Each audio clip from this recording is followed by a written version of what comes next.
Okay. Okay, I think I'm live now. I hit the wrong button.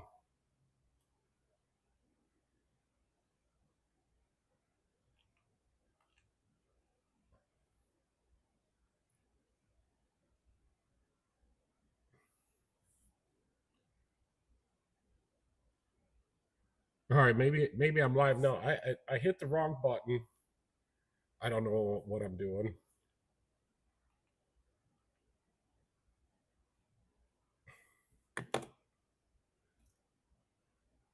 So hopefully you guys can all find this because the one I was doing, uh, something happened. I don't know.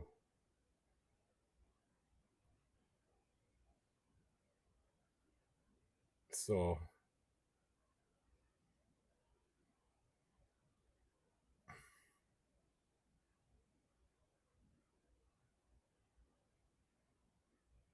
still don't know what's going on here.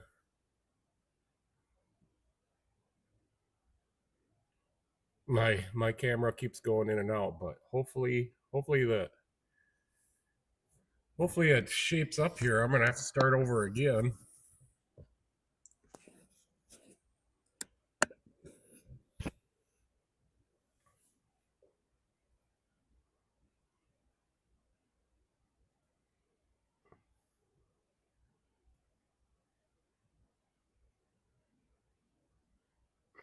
I'm having a rough start.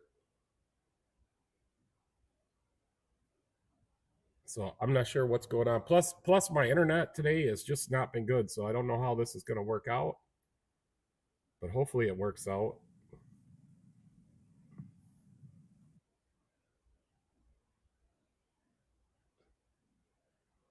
Hey Leisure, do I got any audio going on here? My camera keeps on going in and out. I might have to figure something out with that. Hello? Can you guys hear me?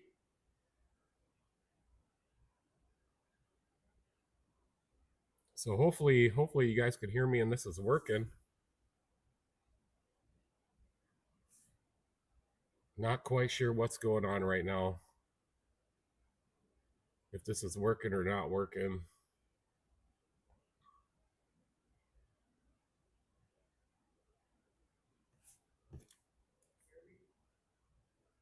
So I think the volume is working. Yeah, it was. My cam was going in and out, but it's staying on now, so I don't know what to do with that. I could reset that, but yeah, it was working, or it is working right now. That's what I meant to say. So hopefully everybody finds me because the original one I had scheduled, I hit the, I it wasn't going live, so I hit the button again and then it ended it. My computer was just being slow. So it says I got good internet right now. Hopefully that works because we were doing some testing last night and the internet stayed working really good. I still haven't figured out how to get the watermark for the Droid Cam app off. Yeah, but yeah, yeah. I don't know. It's been a rough start. It's always a rough start when I get these lives going. I don't know how everybody else does it so perfectly, but I can't do it. Yeah, I liked me and Michelle both liked your comment today. Uh, and then Michelle, I said we should get a commercial made about that. But yeah, that guy wants that. He's a retired truck driver, and he wants to now go visit all his friends all across the country as an over the road truck driver. So I think I got it good. So the first time it was here, we did a coolant flush, replaced a bunch of coolant hoses. I'll have to look it up. Um, we did a bunch of stuff to it, and it had the light on for the oxygen sensor, but it was for the bank one upstream. And yeah, I fixed that and that code went away. But when I went out to go do a drive cycle, and then when I came back, I read the codes and the light wasn't on, but it had a code for bank 2, sensor 2. So I told him about that. I said, it seems like all your sensors are going at the same time. So today I put that in there, and I didn't even clear the codes. I just put the sensor in and went out. And the light turned off by itself. So I got them all fixed up on that. Yeah, let's see what we did the first time. Oxygen, air conditioning. He wanted his air conditioning recharged, so I did that. It was a little low, and then we replaced the air filter, did all the coolant hoses, and he was surprised how many hoses that truck had. I cleaned the throttle body, I had a code for the mass airflow, so I cleaned the throttle body and the mass airflow because the air filter was filthy. So we found out why his mass airflow sensor was dirty. He's got a transmission cooler line leaking, and he doesn't want to fix it. Hey, Michelle. Yeah, well, thanks a lot for that. And his truck is in really good shape. It's a 2006, and it doesn't have any rust on it. So I think we got him all good today. But I thought we were just doing front shocks, but he had texted me that said he wanted 4, so I only did his front one. So I guess I got to do his rear ones now, and we'll get them all on there. So Michelle will order those tomorrow, and we'll let them know when I can pop them on there. Probably only take me a half an hour. So yeah, that's what I did today, and I got that all done. And then I went over to the 2021 Chevy, and I got that transmission all in there. I had a conversation with my customer, and because he only paid $2,800 for that Reman tranny, to put a radiator in it, the transmission cooler, and the transmission oil cooler thermostat, that's going to be near $2,000. So what we discussed is like, I'm just going to flush it out the best I can, make sure it flows good, clean everything out. That's what we used to do. So that's what I told him. I said, if it voids your warranty or whatever, you've saved almost $2,000 to go get this one fixed again. But I won't let it go if something's not right. So I'm pretty good at knowing if something's wrong with your transmission. So we'll play it by ear that way. So I would have had it done, but here's the problem. I went to TechLine Connect, AC Delco TDS, all that, and it's got to update all your MDI2 and all that stuff. Well, when I went to go do the update on the computer I normally use, it came up with an error and wouldn't open TechLine Connect. So then I had to reinstall it on another computer I got, and the GM server is so slow. You think my internet's bad? Whatever it's, well, that's because so many people are on their server. But so just finally got it up on my computer, but now it's time to do the live feed. So after the live feed, I'll probably see if I can reprogram whatever modules need to be reprogrammed. And the transmission company said the ECM and the TCM, which they said is in the valve body. So I'll check it, see if there's any updates for all the modules, and I'll program whatever it needs. Yeah, that's ridiculous to change all that. Yeah, I know.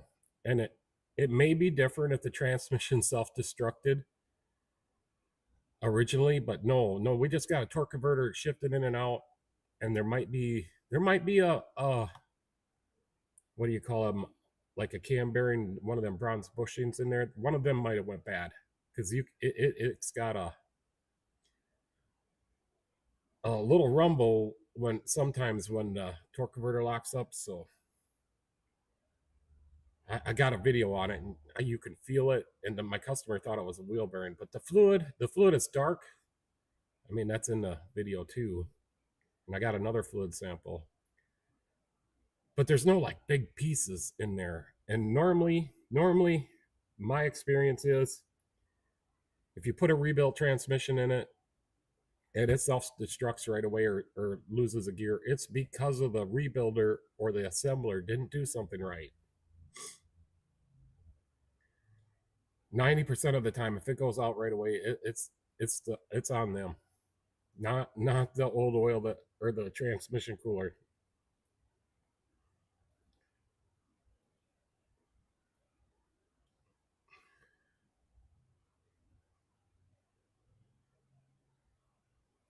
So yeah, so they also said that I could eliminate. So I'll talk to my customer tomorrow when I get it done and have them come get it. I gotta drain all the fluid out of this transmission, the old one, and then get it back in this truck.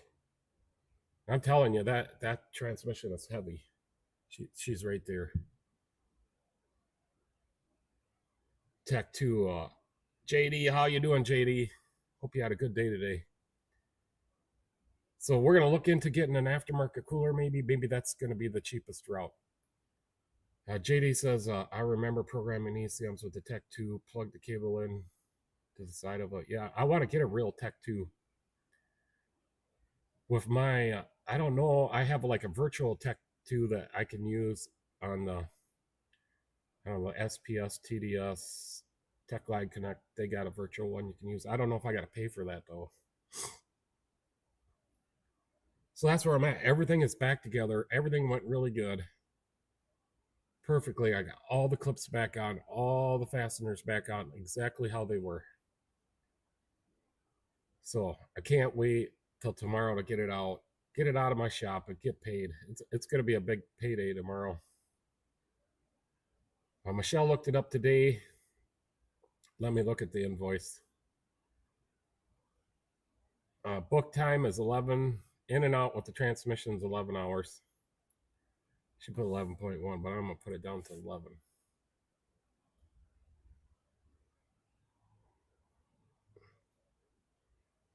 Nope. We got to schedule a haircut with my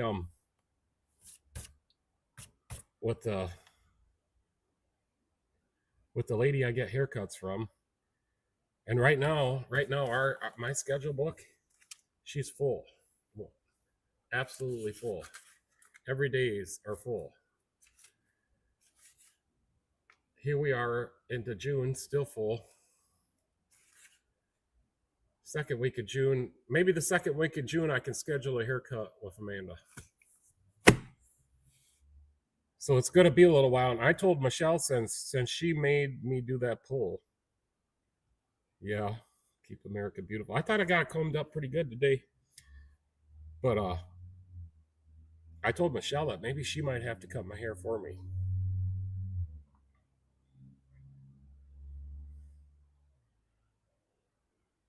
So yeah, I need to get my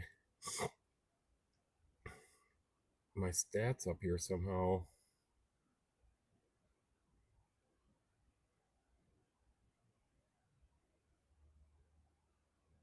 But yeah, I'll just keep going. So yeah, I thought we would talk about, let me show you this. So what was it? Yesterday I did, yeah, here, I'll go get it. So this guys got this Ford Explorer, and she only puts out, it's got dual zone heat or temperature, and the driver's side works fine, hot or cold, but the passenger side's hot all the time. So it was an actuator, and when I pulled this actuator out, it was hot out here. I could see it's got a bird mark right there, and that's not coming from the heater box. That came from this. So something inside, I haven't pulled it apart yet, but something inside there is burned up. So I got a new one, and this is what I wanted to talk about tonight, or some of it. Like actuators, I will not put on like an O'Reilly's or an aftermarket one. They fail right away. So got him a Motorcraft one. It worked.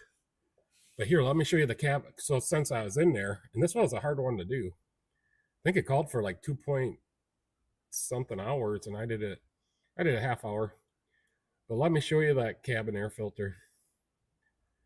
So look at that bad boy, and that's the original Motorcraft one, and it's got 140 some thousand miles.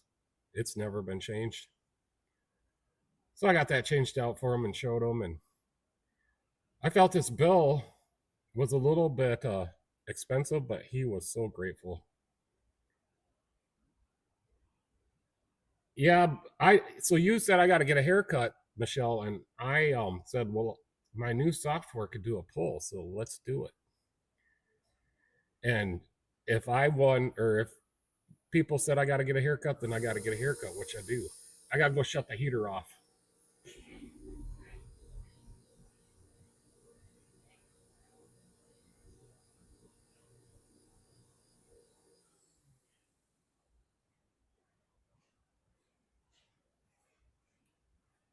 Yeah, I was just warming it up in here because I just have a t-shirt on, and it's what is the temperature outside? So it's been cold. It was 47 degrees. Yeah, it says it's 58 degrees right now. The other morning or other night it was 47. So yeah, this cabin air filter is completely plugged up. Look at that.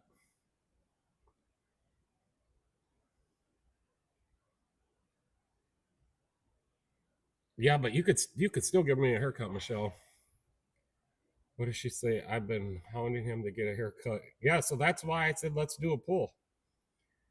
Yep, I Dorman electronic stuff don't work. Fails. They do have other stuff that's good, but I've never had any Dorman sensors. Or what really scares me is Dorman bought what's the one timing kits that you get? Cloyce. Dorman bought Cloyce. And I ordered a Cloyce actuator, the solenoid, the other day for it was a Honda. When it gets here, it's in a Dorman box, and I was so mad. I called up the parts store. I said I ordered a Cloyce. They said, well, Dorman bought Cloyce. Michelle says 57. Leisure in Connecticut is 59. Okay, I'll do it tomorrow. Oh, no, I don't know if I trust Michelle cutting my hair, but we could try it. No, no, no. I'm gonna have to go to Amanda. She has a beauty salon. Yeah, salon, but she does haircuts for guys. Napa Solutions is Dorman OE Solutions. You know, they do have some good stuff. Like I'll get a differential cover once in a while. What else did I get? They make that when the on the 2.4 Ecotech, when the top front guide bolt breaks off, they make a bolt that goes through that hole and then holds that guide. I use a lot of those. Gas up to 4. I think it's right around that right here, 457 maybe.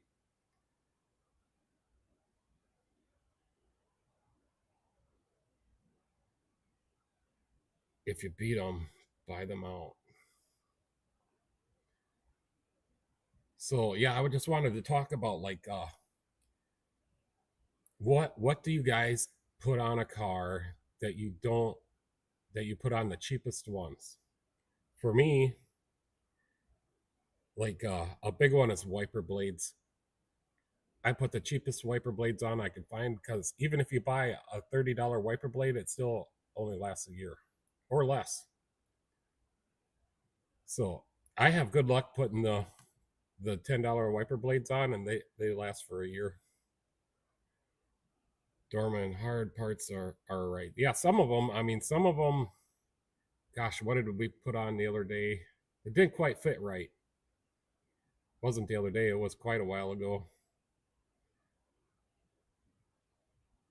If you can't beat them, buy them out. I mean, yeah, I can't afford to buy. I can't even hardly afford to go buy put gas in my car. So wiper blades are things that I'll buy the cheapest ones.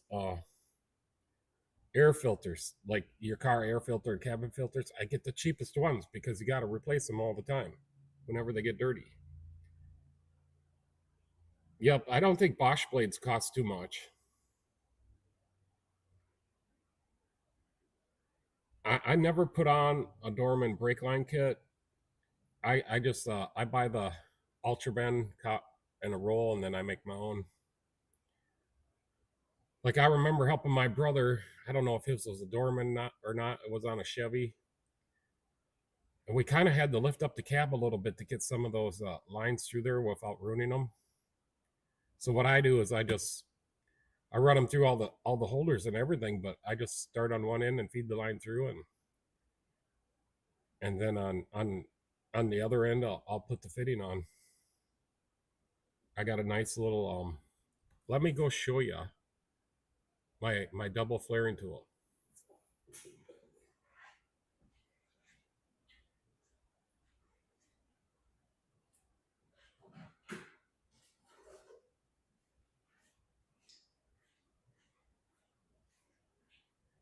So these are the best. You could do bubble flares or a double flare with these tools. And I got a 1/4 inch and a 3/16, and they hold the line. The line don't slip out of there, and they're handy. You think it might take a little bit extra longer, but when you're fighting a line and with the old style tools, these tools work so good. Ever since I could do a perfect bubble flare with those, and a perfect double flare.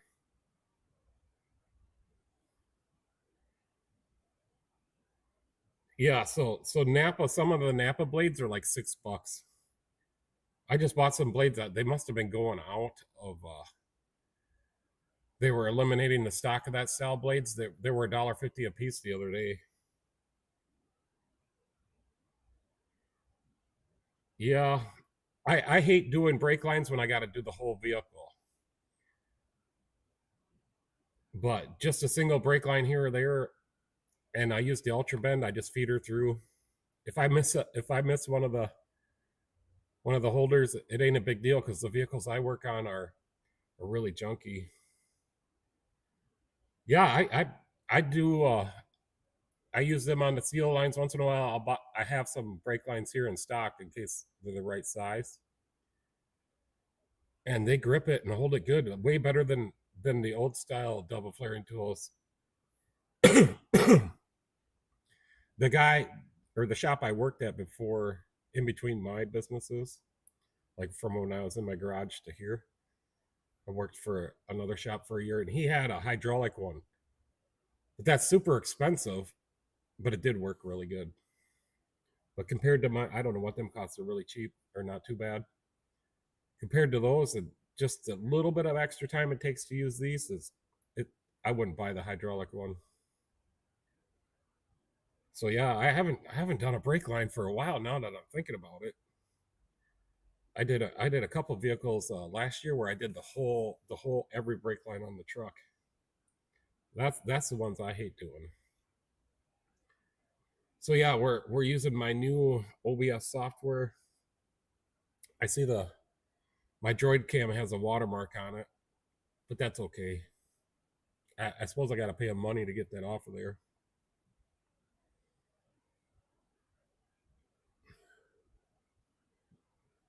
Yeah, that's what I was gonna do. I don't know why.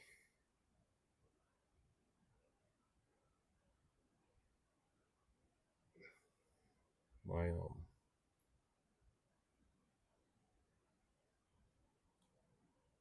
So I was trying to figure out just why it ain't showing me my logistics stats here, so I can see who's watching and who's not. It looks like my internet's hanging in there. So yeah, a couple times I did my live stream. Yeah, and we did a poll the other day, and we got to call it live stream, not live feed. JD says he has a hydraulic one. Some of them can do fuel and transmission lines also. So yeah, that's good, because I have to go revert back to my old style if I'm going to do a fuel line, and I can't do like the O-ring where you put the crimp in it and then the O-ring gets on there. So if yours can do that, I mean that's awesome, and it's worth it. I should probably get one then. I just call out, or I order the fuel line repair kit from Napa on the Chevys when they rust out.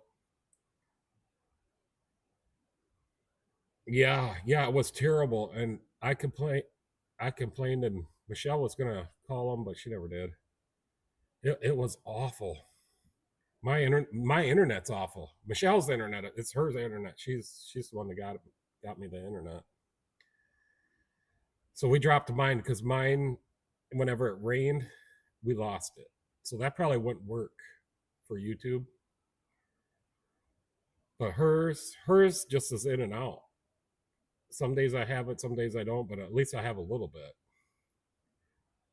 But it's showing good stream quality now, so that's good.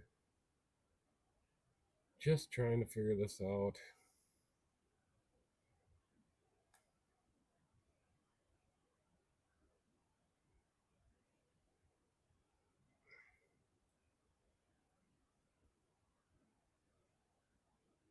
Yeah, I'm gonna move this up just a little bit. Yeah, I got a lot more to talk about.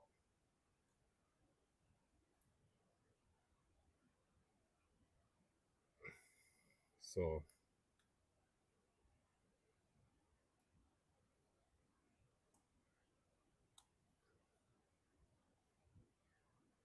Master Cool hydraulic flare kit.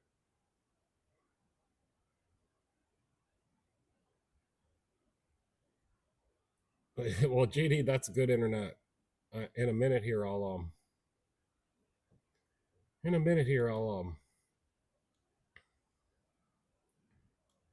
see what my speed is. Right now, I'm just trying to get my analytics to work so I can see how many people are watching, and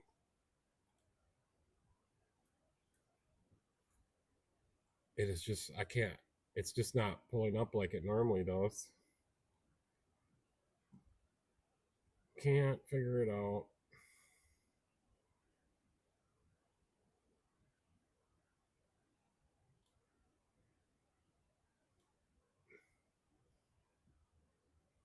Now I lost my chat box.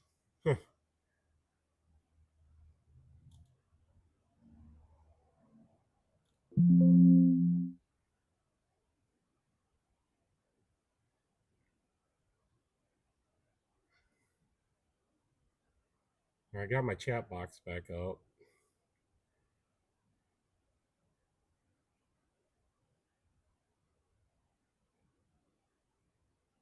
Gigabit. Yeah, here, let me go test. So I can bring you guys along. Watch this. You guys probably know about this. Let's go onto the internet.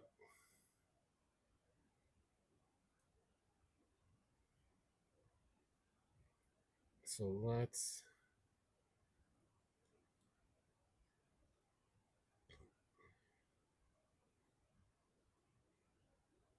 all right, so this is what I'm looking at here. We'll pull up the internet. Let's do a speed test.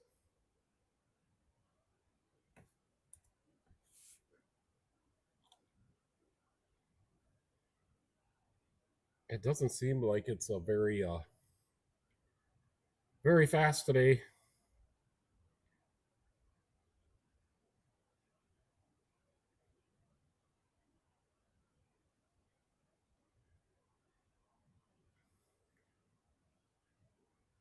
But it's enough to do a live stream.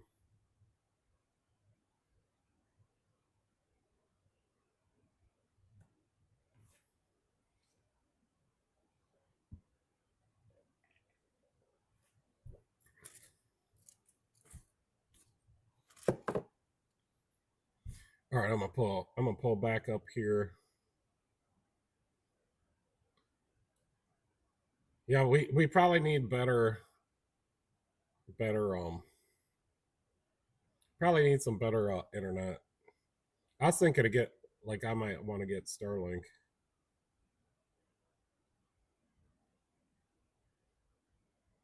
So JD, I got to work most of the weekend. Got to do 2 IWEs on the F-150, rear brakes, calipers, tires on a Corolla, and then a steering rack and lines on a Caravan. I don't think I'd ever done a steering rack on a Caravan. At least I can't remember.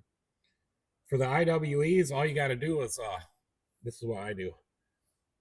I pull off the ball joint on the upper, and then you can pull the axle out of the hub, change your IWE, and and then so easy. I can change those IWEs on one side in like just over half an hour, and then I buy my IWEs off eBay, Motorcraft ones. They're like a third of the price from the Ford dealer. I keep two of them right on hand. Here, I'll go get you one.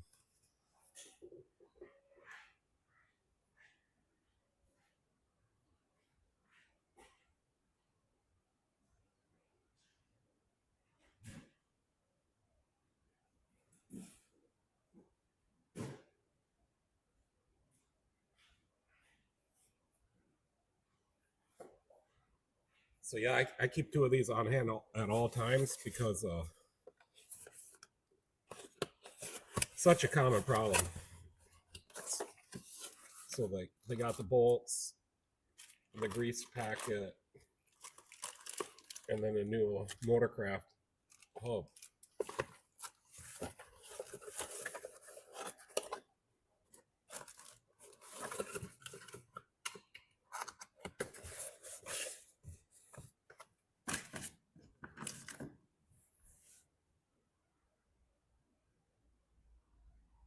So yeah, then rear brakes and calipers on tires on a Corolla.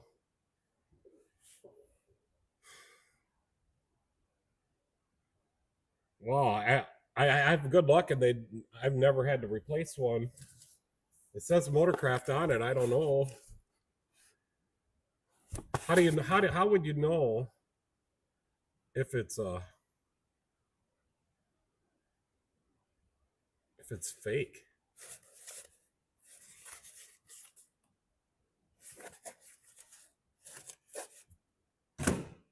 I probably put on, I don't know, quite a few. But they are cheaper. At least I think I'm putting on a Motorcraft one, and that's what I tell my customers. I show them the box and stuff. I've never had one come back for being bad yet, and I've been putting them on for 3 or 4 years now. They are considerably cheaper. Another thing I get on Amazon is the solenoid, the IWE solenoid, the vacuum one. And it's an actual Ford part. And then they just, where the Ford or the Fomoco oval is on it, they scratched that off. But you can definitely see where it said Ford Motor Company on it. But I don't think I have any of those left. So I got to order some of those. And then as far as the, well, what do you call it? The check valve and the lines, I get them from O'Reilly's. Get the whole line and check valve, and it's a Ford check valve that comes in those kits. Yeah, yep, there sure are. That's for sure. But I take a lot of, so I'm gonna change my warranty policy here. I'm no longer, we're gonna think about, me and Michelle are gonna think about this, but I no longer want a warranty for a whole year. We're starting to do a lot more work. I mean, yeah, I haven't had any comebacks, I don't think, that I can remember offhand. If I do, I get like one a year. Oh, maybe we're getting one today. I turned a gal's rotors on her Buick. It's a Buick, but the rear rotor is got warped again. So I just told her that I would credit her back what I did for turning, and we'll get some new rotors. And I even told her I'd put them on for nothing. But yeah, I got to fix that. One of her rear rotors is a little warped, and I don't know. So I was gonna look at that, how many miles she has on it since I did it.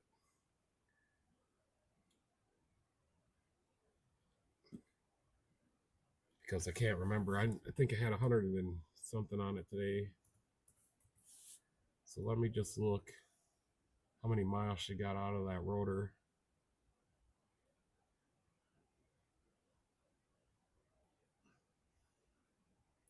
She puts on a lot of miles, I guess. So 3. So it looks like about 10,000 miles and it's warped again. So I don't know, maybe she's a heavy breaker, but it is in the rear. And I turned the rear rotors. So I don't know, just didn't work out, I guess. And I told her, I said, since I already turned them, let's get you a new set. So she's coming back, I think, next Friday. Not this Friday, but the Friday after.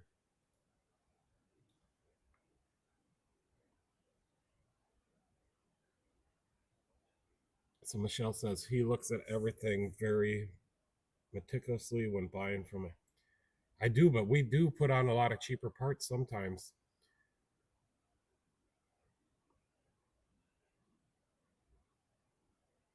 I can't remember some of the. So you can't get an AC clutch from like Napa or the dealer or Riley's. Maybe on some cars you can, but most of the time I can't get an AC clutch. So a lot of the times it's just the bearing that goes out in them or the magnet. So I get those on Amazon. I save my customers a lot of money because it's like $300 to $600 for a compressor. So instead of replacing the whole compressor, and that's what they want you to do nowadays, I'll put a clutch on it. Leisure says she probably slams the brakes on at least like last minute, like my sister. Yeah, I'm just wondering, but I'm gonna stand behind it, and I'm gonna give her some money back. And I told her I'd put them on there. It's only gonna take me a half hour to put them on there, maybe an hour. I'm like, I'm just gonna put them on there. You already paid me. Let's just I'll give you the money back for the turning of the old rotors that I did. And I said, well, apply that to the new rotor, so you owe me a little bit. So always make it right with them. She wants to just pay for the whole job, and I told her, nope, that's not how it works here.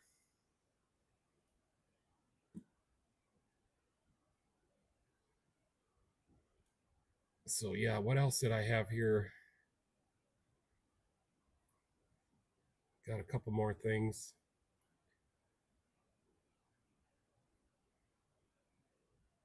So the other thing I put on that I always cheapskate out on is wheel bearings. I always put the cheapest ones on. I've always had good luck. Never had one go bad.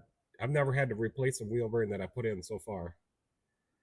JD says anytime I've tried to change a magnet or a clutch on a compressor, it always breaks the compressor. Huh. I just do. So back in the day, we used to change the clutches on them all the time. I got all the tools to do it. So maybe you just need the right pullers and holders. Back in the day, we used to even change the pump seal in the front.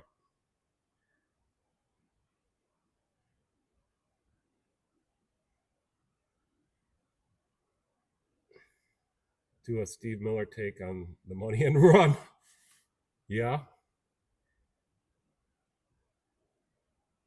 Probably the corrosion we have. Let me show. I got a tool. Let me go get it. I'm just good. I'll be right back.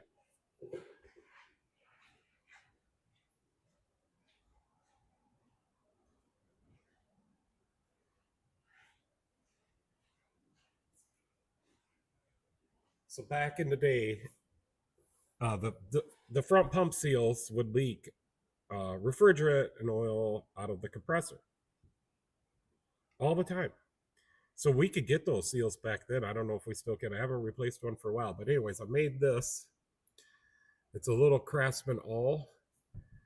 And if you see here on the end, it's hard to get it focused, but it's got beveled outward.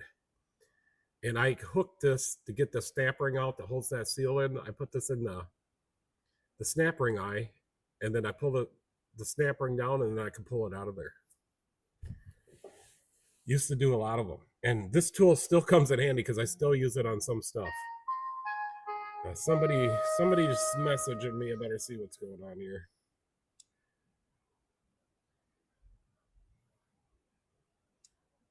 It looks like, Michelle, the graduation party's been postponed until further notice. Oh, I wonder if she got in trouble. Oh boy. She determined that she pay for his work and also the rotors. I told her I'll write her up a fair bill. Yeah, we are not doing that.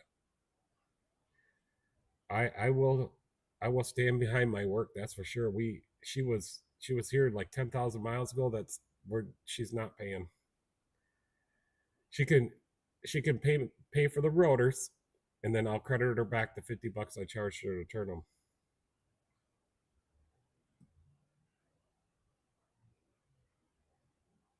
I don't know. It's not me. What are you talking about? Uh-oh. Yeah. Yeah, so I wonder what's going on with the graduation party. It's been postponed. Busted. So, what else? Oh yeah. So here, let me pull this picture out. The Napa rep stopped in my shop, I don't know, last summer. So the filter, the white one on the left's a Pro Select. And he said those filters are only good up to 5,000 miles. So on the right is a Napa Gold. And I think he told me these filters here are good for 15,000 miles, or did he say 20? I can't remember. But look at the filter medium. It's different. I told the rep that I just thought they were the same filter and you guys just painted them up different. But he proved it and said, nope, they're different on the inside. Yeah, he told me a bunch of other stuff about these filters, where they're made and how they're tested. I did have a leak tested Napa filter the other day leak out the crimp edge. Good thing I caught it. They noticed that the car was leaking a little oil, and their car never leaks oil. And sure enough, it was leaking. It was in a Volkswagen. Was it a Volkswagen? No, it wasn't a Volkswagen. That one was leaking too. But I had one of these filters leaking.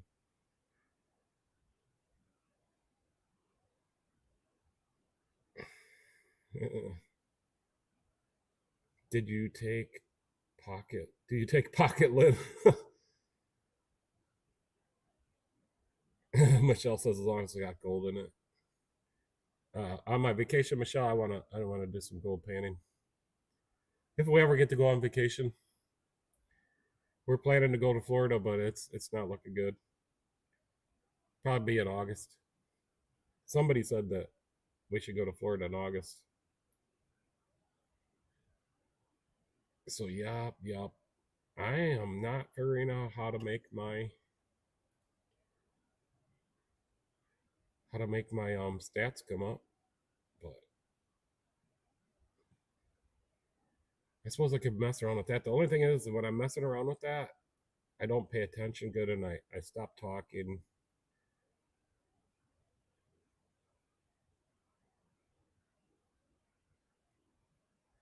It said docs. Okay, here's my doc stats.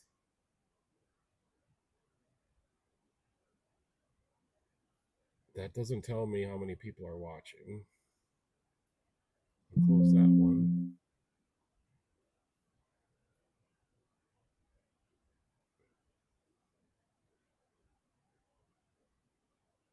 Yeah, I think I might get it's pulling up here, I think. Select stream. Yep, I'm gonna. All right, I got it.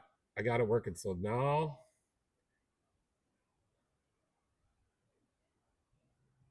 I can just as soon as I get it ordered right.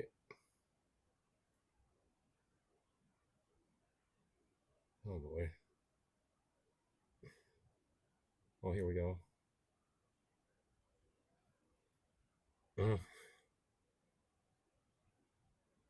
I almost got it. Almost got it.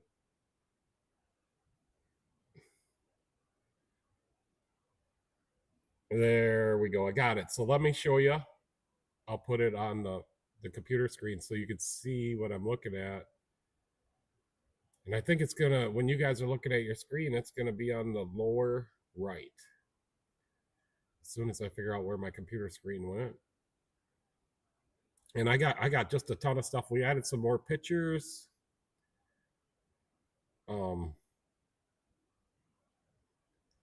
My computer screen looks like she might have disappeared. Oh wait, no. Are you kidding me? How could that disappear? I lost my computer screen? Yeah, it's not up there.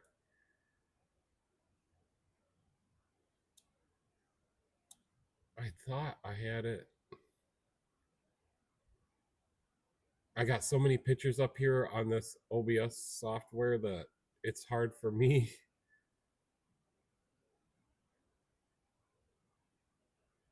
All right. Well, we'll just keep talking. I'm on Mountain Dew. You could panhandle for change, yeah. Michelle says, I'm just kidding. It says 9 people, I think. Oh yeah. Yeah, I got 9. It says 9 here. I want to show you guys, but for some reason my computer screen. Oh, here it is. No, here's the computer screen. So this is what I'm looking at.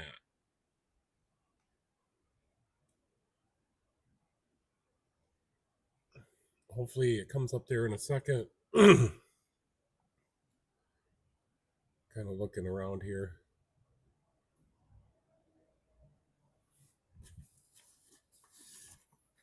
So you see on the right that your guys' comments are there.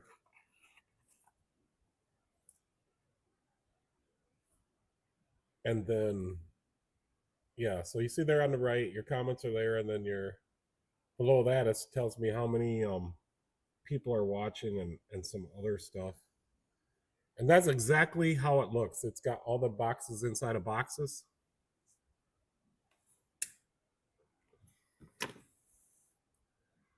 Oh, so Michelle wants me to turn on my walkie-talkie.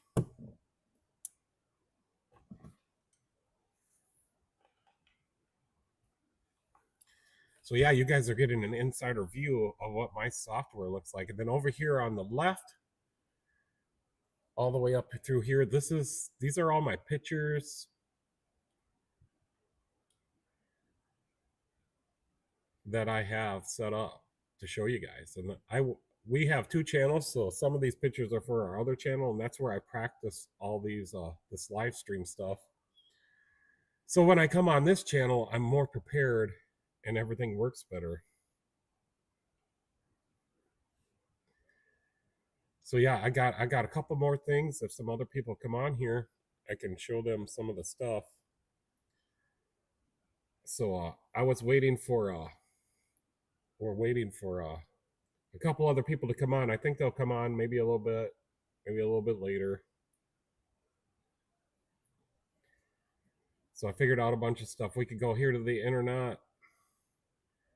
So here I got it pulled up here. It does seem like it's not in HD, but I don't think it matters. What else was I going to show you on here? Oh, well, Michelle was on my website today. We got Amazon store. Here's my website.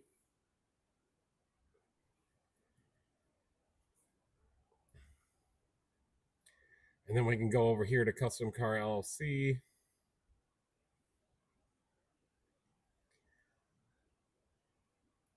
And here's what it looks like. Everybody can see this.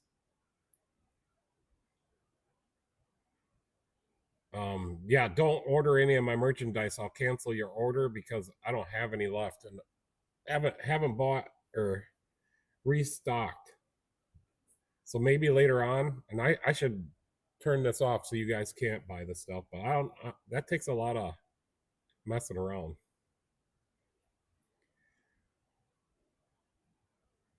So I'm going to go back to the OBS studio.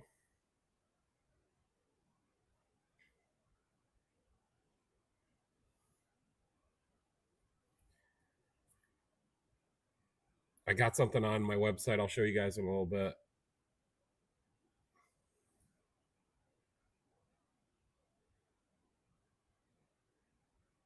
Yep, but that QR code brings you to the Jeep page of what I did to that Jeep. And I haven't updated that page. So what else? So here's my shop. This is what it looks like. I took this picture a couple days ago. Interesting story on how I got them AC Delco signs. But when I was a lot younger, like in my 20s, the owner or the shop manager for Clements Chevrolet used to come up there, and he liked me and he would talk to me, and I was just a kid. And over the years, eventually I went in for an interview, although I turned the interview down. I said, no, I don't want to work there. Anyways, at that time, when in my 20s, he's like, we're updating our signs at the dealership. And would you be interested? And I was like, sure. So he gave them to me. And then we used them in our shop there, which somewhere I have another picture.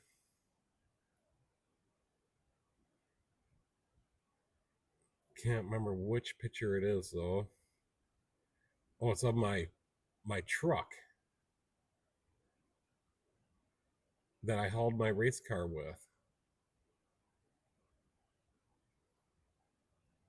And I did not get all those pictures of that truck up here because I found some more pictures of it today. Yeah, I can't even find that picture.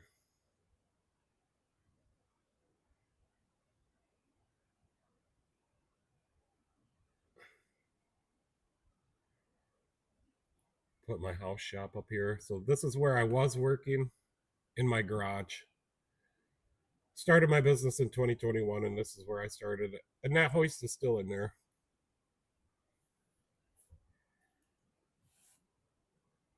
But I'm just trying to find the other picture of the truck.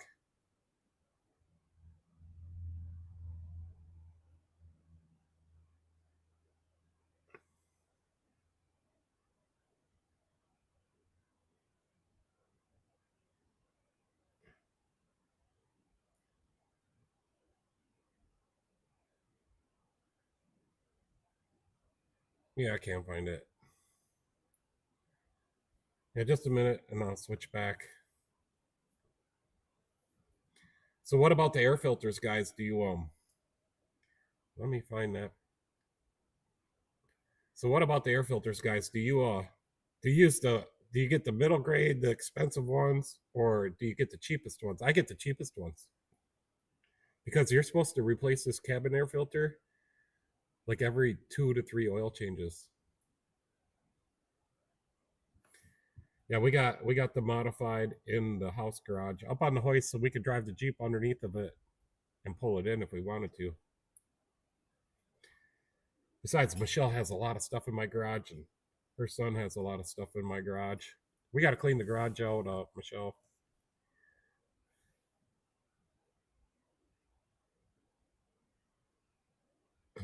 So yeah, I can go back to this camera.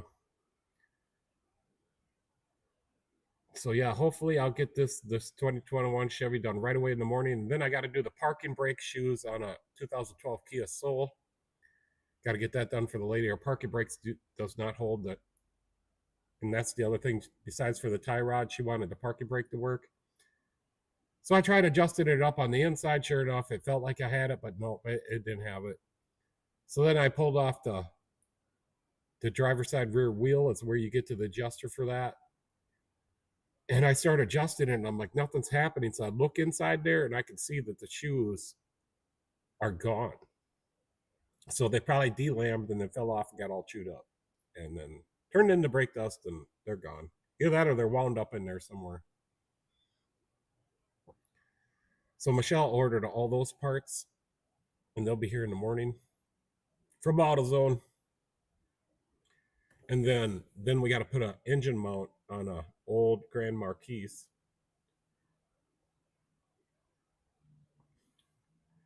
For the mailman, he's going to get a third car now for mail, so he's got backups. We're I'm we're running low on mailmen, mail delivery people here in our town. So he does the routes for at least 2 or 3 people, and he uses up his cars. He hasn't been back though with his Hondas, so they're running down the road every day. So, and he's using the oldest one up right now. So it's a 2002 CRV, and he's using that up.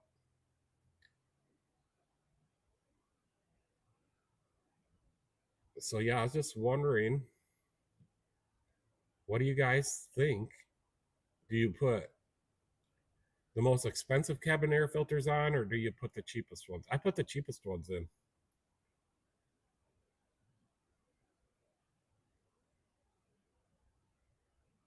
Are you talking to yourself, Michelle? What do you? Yes, as soon as I heal and we have good weather. Oh yeah, yeah, cleaning the garage. Yeah, I think we'll just we're gonna burn it or take it to the dump. Or poor guy spends so much money on keeping his cars in good shape. Has the AutoZone mobile auto assassin arrived in your area? I don't know who that is or what you're talking about. My AutoZone slip folder is getting pretty big. I put a Duralast oxygen sensor in that Chevy, and it worked. So I use the cheapest oxygen sensors too. Shame on me. I've been having good luck with these Walker ones, but they didn't have one on hand, and it was in Mason City or something, so I wasn't going to get it. I wanted to get one of these. These are even cheaper, and so far, every one of these that I have put on so far, they're running. And the reason I first bought it is because it's got the flag right there. But I'm like, no way this is made in the United States. And sure enough, I was right. Country of origin is right here, China. Let's see where the country of origin is on this one. Made in China. Duralast is made in China. It says in the USA, distributed by Best Parts Incorporated, Memphis, Tennessee. So I can't get a manifold air pressure, absolute pressure sensor. That's a Duralast or Riley's. Can't do it. They don't work. Or a mass airflow sensor. They don't work. So most of the times, your mass airflow sensor will just need to be cleaned. Michelle says her aunt is from China. Are you? Oh yes. What is her name? I can't remember. Bella. But Bella is short for her real name, as far as I remember. Yeah, I like Bella.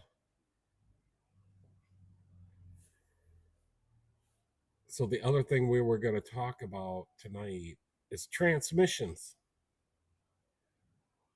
Like Leisure hates automatic transmission, as far as I can tell. So I don't think I've ever had an automatic transmission go out for myself. And every automatic transmission that I put in, it's still on the road. Years ago, there was a shop called Auto Artisans. A kid we know worked there, called it Auto Assassins.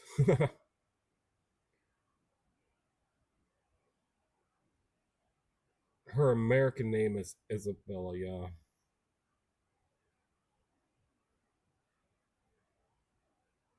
Yeah, I'm not sure what to think. Women transmissions, yeah. But after, what year was it? The 2015 Corvette came out, and ZR1 had an 8-speed transmission that was faster than the manual transmission, and it was proven. But yeah, the automatics will, if you don't take care of them, And eventually, like Leisure said, eventually they're going to wear themselves out. But I think for the most part, they're pretty good because you're going to wear your clutch out. You're going to wear your synchronizers out. I got a 3-speed Saginaw on the modified, and I took the synchros out of it.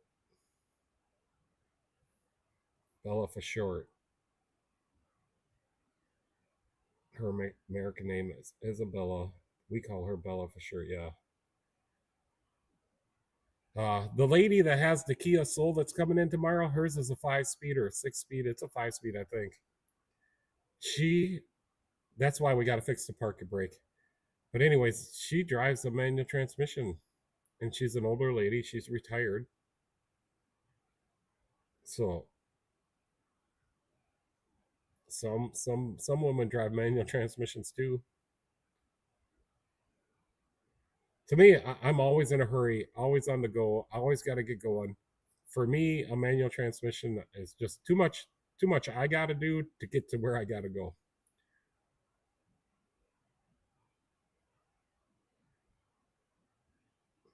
So I always make in my truck, my pickup. I really was hard on the transmission here when I got my forklift stuck over on the other side. That was when I first started doing my first live or my second live. My second live, the first live was really bad. I was really hard on that transmission, but I make sure the fluid is nice and red, and if it gets off colored, I change the fluid. And then I'm now doing snow plowing with my F-150, so that's super hard on the transmission, especially if you hit neutral and think you're in reverse or something or drive. Hey Jesse, how's it going? Nice to see you. Hopefully our weather starts to turn around, right, Jesse? It's so cold. We need it to warm up. Katrina can drive a manual. Okay, that's good. I think Michelle can too, and she taught all her kids how to do it. She parked it at a store one day and couldn't find her car when she came out because it rolled away.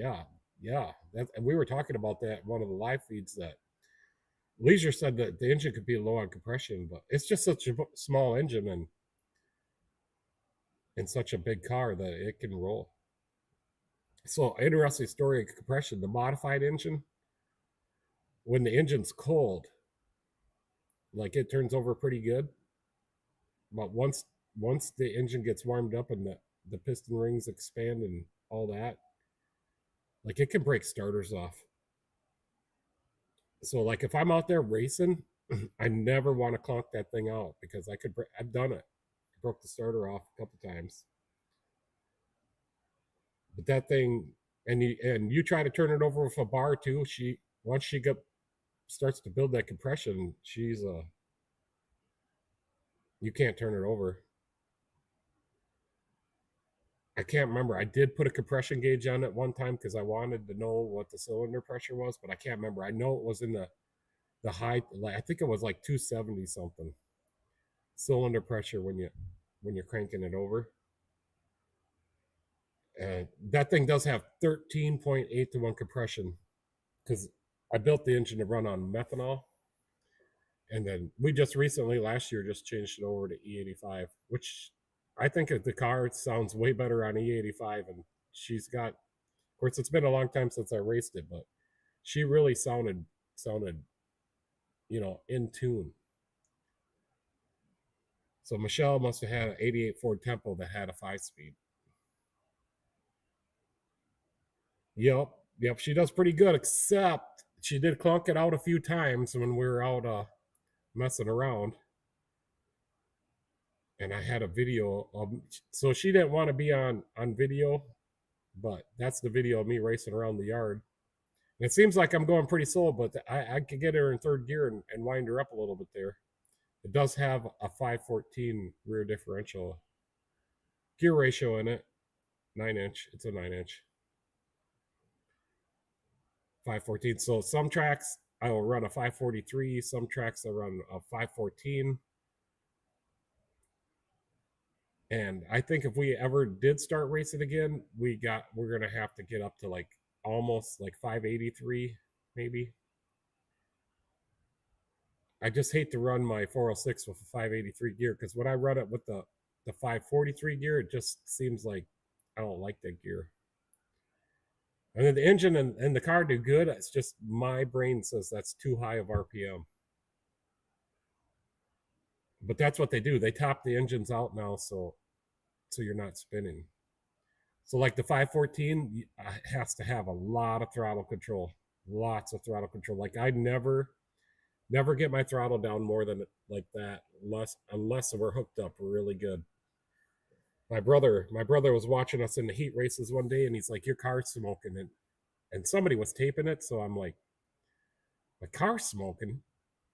So I went back and watched the video, and it's the back tires were smoking. Yep. So we're allowed to run a quick change now, and we are gonna. I want to get it set up or buy one and put it in there. I can find used ones for like $2,000, so it's not too bad. It's just all the setup, getting all the links and shackles, and because I think the car uses a floating shackle, getting all that set up. Disturbing the setup that I have, just wondering if I'll get it right.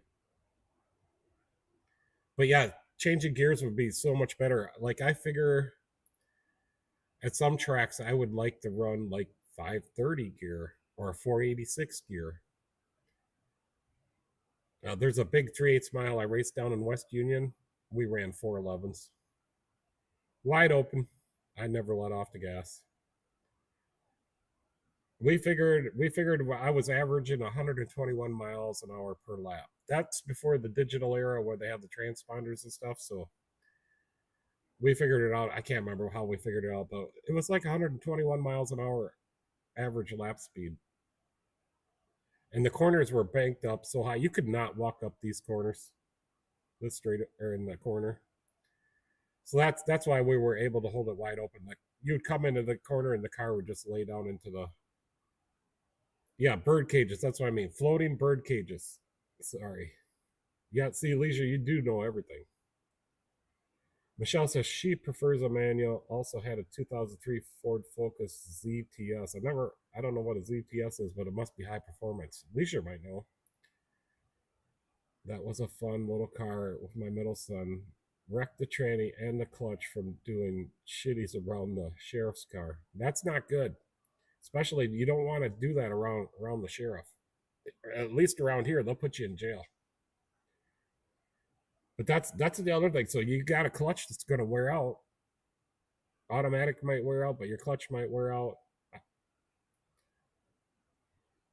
My S10, I had an S10 with a 5-speed. I had that Buick Skyhawk had a 5-speed. What else did I have that was a manual transmission? Just trying to think. Well, my first truck, the International, was until I changed it to automatic. Put a 727. Yeah, that's me. There's the engine.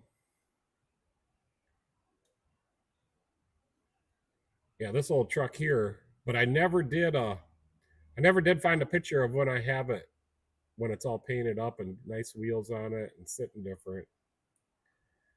This is when I started on it.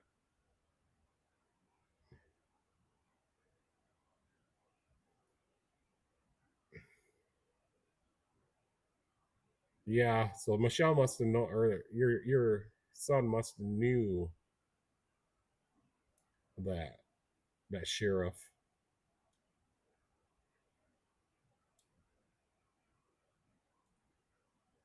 Yep, I just can't find. I did not put that picture in. Rob, hey Rob, what's going on? Yeah, we're just talking about all kinds of stuff. Like, what do you buy for like wiper blades? The cheap ones, the expensive ones, air filters for your cars, or do you get your car serviced? We always put the cheapest ones in because that's like a disposable thing. Why should you pay $30 versus $10 for a cabin air filter if it's only going to last 30,000 miles? We're just talking about stuff like that, and we got off script here a little bit.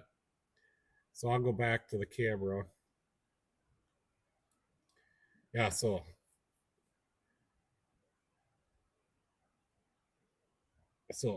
here we go on wiper blades. Yeah, I was doing wiper blades too. I always put the cheapest ones on.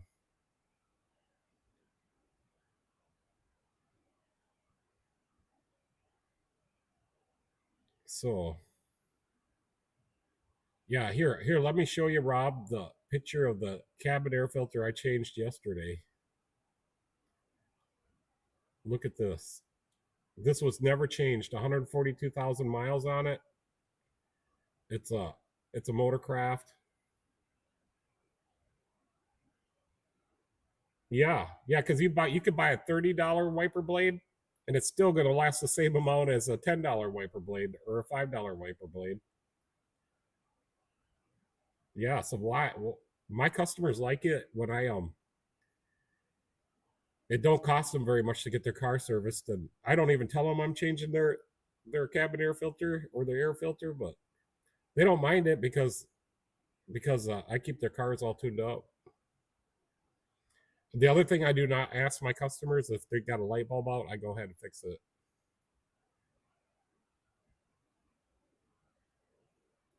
So we have learned that there's a couple customers that we do have to call if they need something, but for the most part, 90% of 95% of my customers, I just go ahead and if they got a light bulb out, I go ahead and change it. If their air filter's bad, they trust me, and I'll show them their filter. I did not this guy here that air filter I just showed you, this one, I did not call him and ask him if I should change that. I made the decision for him, and I changed it because here's what I did. I was working on the one side was always stuck on hot, and it was the blend door actuator for the passenger side. And this is one thing you can't skip on. If you put an aftermarket one of these in, you're going to be replacing it relatively soon. So I got him a Motorcraft. It was a Ford Explorer, 142,000 miles on it. He was so happy. I put an OE part in his car, and I got him. The cabin air filter was $10.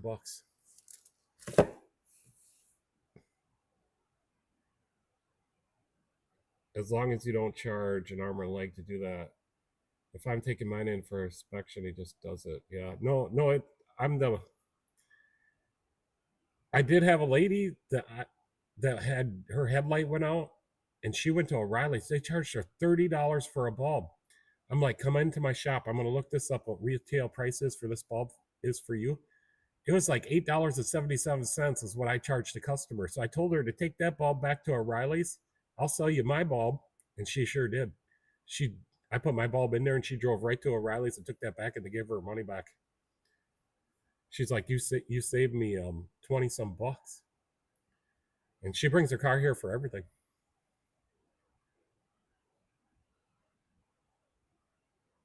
So yeah, we that's another thing I want to do a live on someday is like taking care of my customers is the most important thing in my shop.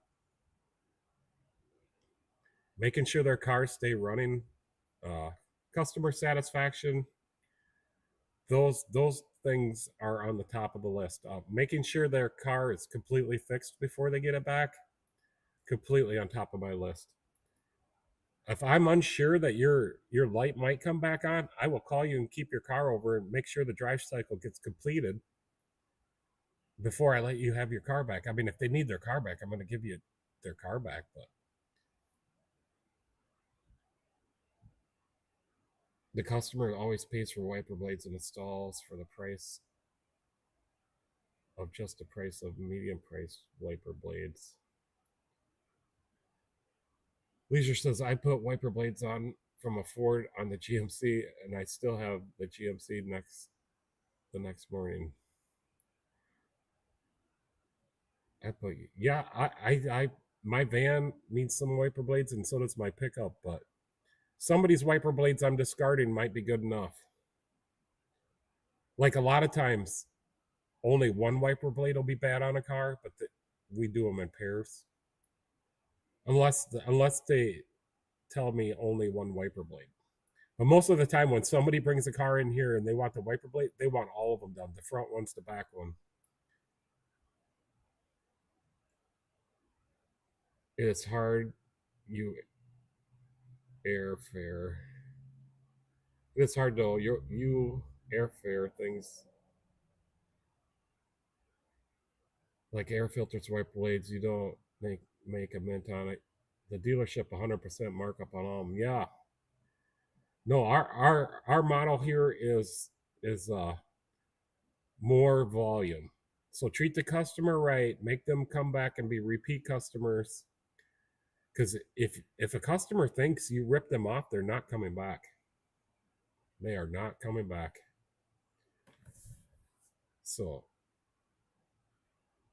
yeah, customer satisfaction. That's like the lady with the Buick that now her brakes make a little screech, or they're it's a weird noise. It's a crunching noise because the rotor's warped and the caliper's moving back and forth down the bracket.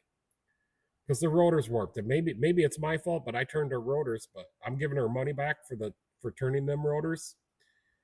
And then I'm not gonna charge her to put the new rotors on because I already did this job. So she's gonna pay for the rotors, and I'm gonna apply $50 to those new rotors, and she's gonna be happy.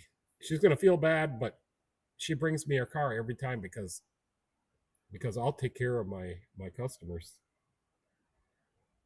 Leisure, my 2001 Expedition has 330 key original miles in it. She starts right up and drives like butter every time. Only thing is now she needs, yeah, we got to do some exhaust manifolds on that. I'm not looking forward to that. I don't think them 5.4s are the easiest ones to do. And that thing's pretty old, so the bolts are going to be really rusted. I know the manifolds will have to be replaced. We just can't fix those manifolds.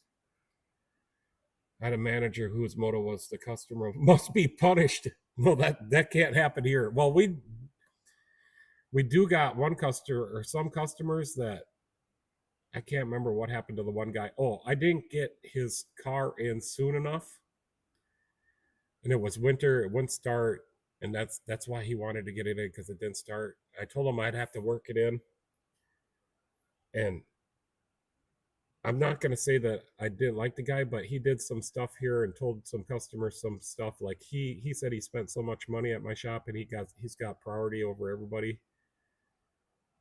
He didn't think I heard him say that, but I did. And anyways, he got mad, came here and picked up his vehicle and burned out of my shop. But I've never seen him since. So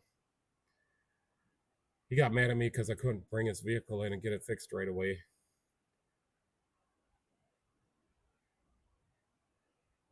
I did work things out with Olmsted County. I still haven't got paid yet. Again, but I made them know that I was upset that I didn't get paid the first time.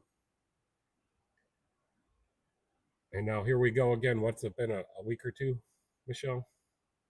No, it's been a week and a half. Still haven't got a check.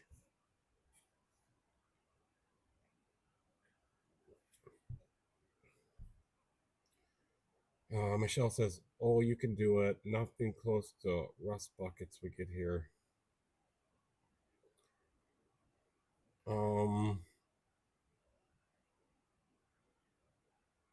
Yeah, I don't have any new pictures to show Rob. I did put some.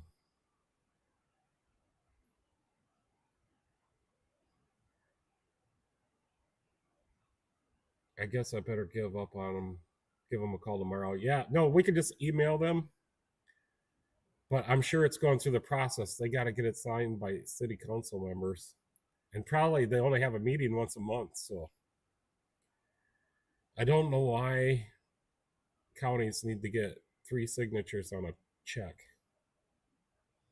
And I told them, like, I gave them first class service. I gave them first class service, and they shit on me. I told them that right to their face, or the guy that I was dealing with. I'm like, you shit on me. My neighbor taking an alternator off a vehicle. One bolt isn't coming out. I'm just going to grind off the bolt. It's into the block. How can it be stuck? clearly he's doing something wrong. So yeah, if he's got the head stripped off, or if it goes through aluminum, it could get seized in there. But yeah, if you get it cut off, yeah, you're gonna be able to screw that right out of the block. I would assume. Pete, that's because of fraud. So three kind of to prevent it. Yeah.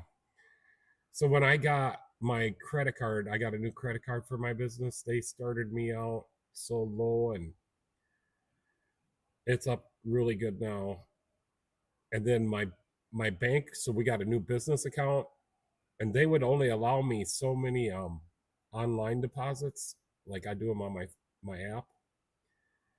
But now after a year, I don't have any limitations on my online deposits. So they've lifted that for me. But that's what they said. They said that was because of fraud. And because of the high credit card payments I make every month, they have raised my limit. Like, it's pretty good. Yes, a fraud in Minnesota, those are two things that go together for sure.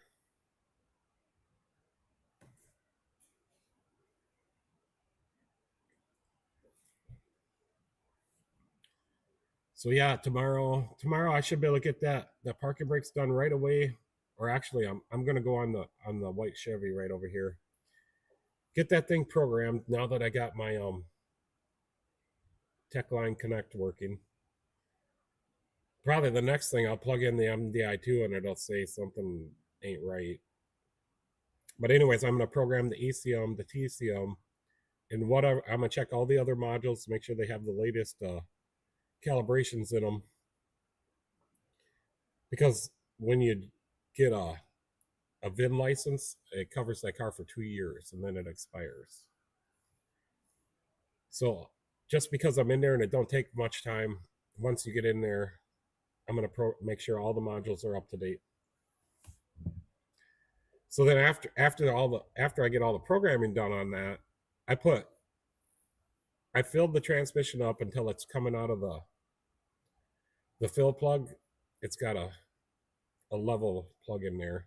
And obviously it's not running, because when it gets running, you're going to need to add fluid. But so I put 4 extra quarts in there because I had put out like a half a quart in and it started running out. So that means they shipped that transmission here to me with fluid in it. So I put like 4 extra quarts in there. So once I get it running, then as soon as I get it running, I got to lift it up and make sure that it's got enough fluid in it. So then that one needs to be checked that when the transmission's warmed up. So then as long as I got enough fluid in it, I keep the level where it needs to be.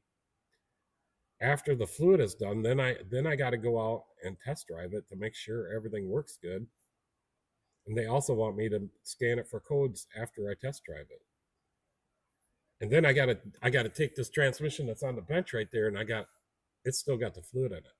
So I got to get all the fluid out of there and then put that in the case in the back of that guy's truck. So that's the first thing I want to get done tomorrow, because we got a big bill on it. He wants his truck back right away. He's got to send that transmission back to the place where he got it for the core, and they want a copy of my invoice too. So we gotta make sure everything is right on the invoice. They want the mileage. They want everything documented on my invoice. Well, went into the bank, and yeah, we did raise hell about it, but they didn't. They gave us a little bit of leeway, but not now. All the limitations are gone. It's like there's no limit to how much I could put in per day or how many deposits I could do per day. Plants go into the ground Sunday. Yeah, awesome. So you're getting stable enough temperature. Here our weather has been going up and down, up and down. It was 47 degrees just 2 nights ago. I mean, that's probably still okay for plants and stuff, but that's cool.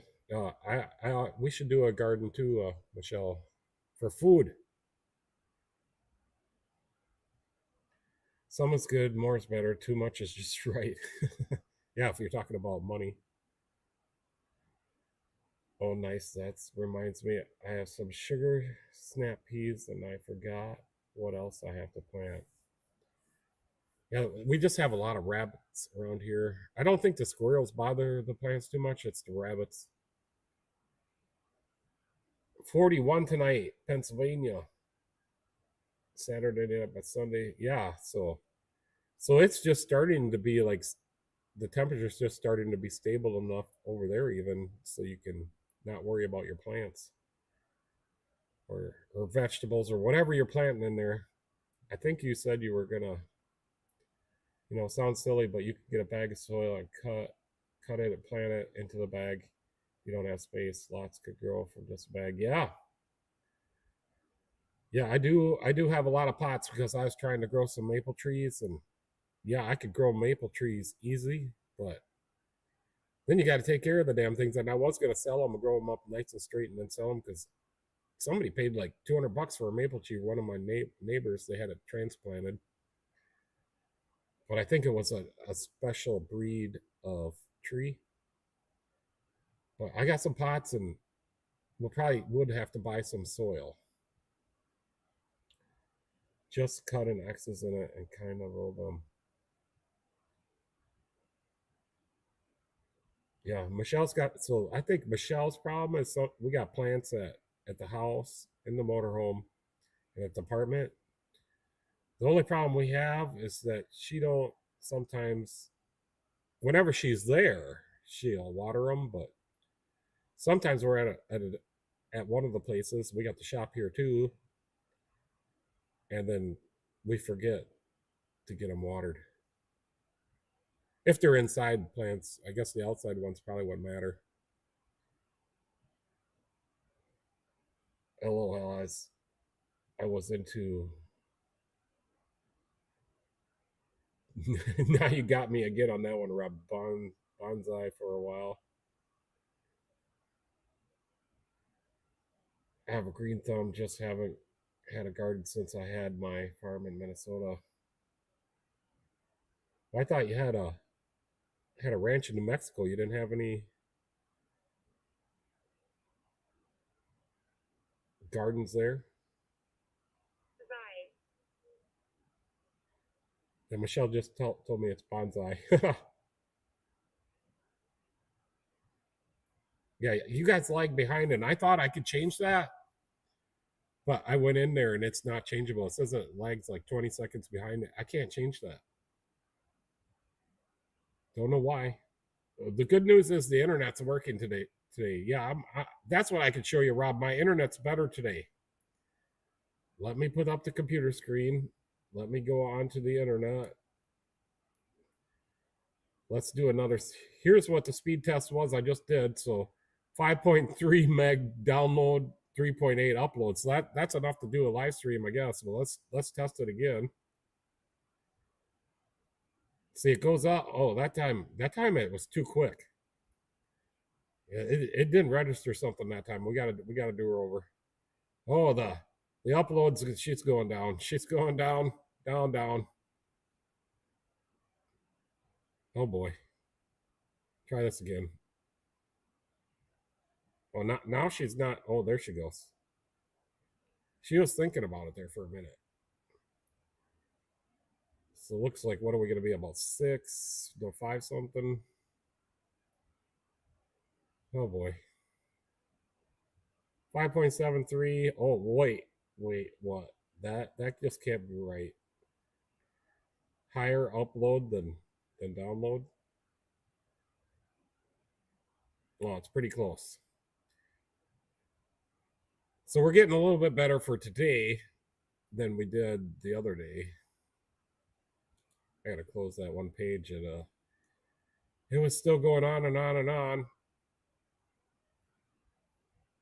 So yeah, here's what I look at, Rob. I don't know if this will come up. So all your guys, hey Phil, what's going on? Yeah, you're telling me I've had to pay so many taxes. Oh man, I don't know. My bank account might be empty next month. Michelle says she has 180 acres. Just the yard around the house was 5 acres. Leisure says, I used to plant tomatoes, green bell peppers, Hungarian peppers, cucumbers, and zucchinis. Yeah, I used to plant tomatoes. I could never get anything else to grow. Tomatoes could grow, and the maple trees. That's it. Yeah, it's OBS. So down here in the, yeah, you could probably see this. My mouse right down here is the current viewers, the views. Here's you guys' chat, and then this is exactly what I see. I see all them red boxes. It's like a mirror inside of a, when you put two mirrors together. Yeah, so that's how you can put it into a different monitor. It's, I can move it out of here. Same with the YouTube. These are docks. They're docked in here. So if I had another monitor, I could now move my comments to a monitor that's in a portrait mode and put it beside my computer. Yeah. Then over here are all my pictures that I have set up. Right now I'm on the computer screen. So if I go to the internet, I just click my Chrome down here, then it shows you it shows you everything that's on my computer screen exactly. And I don't think that there's any sensitive information right here. So here, I'll put it back on me. So I'm going to click phone cam there. So them tariffs, my guy, we going to be planting slot of our own food and up in this economy. Get some chickens. Yeah, I told Michelle that we got to get chickens. We need eggs. And then at least I like eggs, but yeah, I used to be able to plant some tomatoes, and I think you're right, Phil. I think you're right. This is not looking good. So we're waiting to go to Florida until the gas prices go down, but they're not going down. They're still going up. I mean, we can make it to Florida, but we want to pay less because we don't have a lot of money. Rob says I do a lot. Five blueberry bushes, tomatoes, 6 regular, 6 cherries, peppers, all the varieties. 32 in the lower bed. 32 varieties or 32 plants or 3 zucchini, 3 summer squash. See, Phil, Rob's got it going on here. So if the world gets even worse, everybody's going to come over to Rob's house. 15 buckets of potatoes and more. That's awesome, Rob. I know my mom can plant some stuff, and she does. And whenever it gets matured, she'll invite us over for a meal. 32 plants of tomatoes, or no, cherries, all peppers. Oh yeah, 32 plants. Okay, all together. So do you got that? Is that raised up so the rabbits can't get in there? Everybody jokes that I'd run the farm on the commune. Yeah, so we got a little, maybe that's what we should do in front of Michelle's over there. Michelle, is instead of having the hedge bushes, we should make that into a garden and have it raised up off the ground so the rabbits can't get in there. Joe's looking good right now. We went to get my rear end gapped, ordering 4 tires for the Ranger, up from up 150 from 5 months ago. Yeah, so hopefully you get that little Ranger running. That would be cool. Get it all done, the body work and everything. Not sure what you mean by rear end gapped. Went to get my rear end gapped.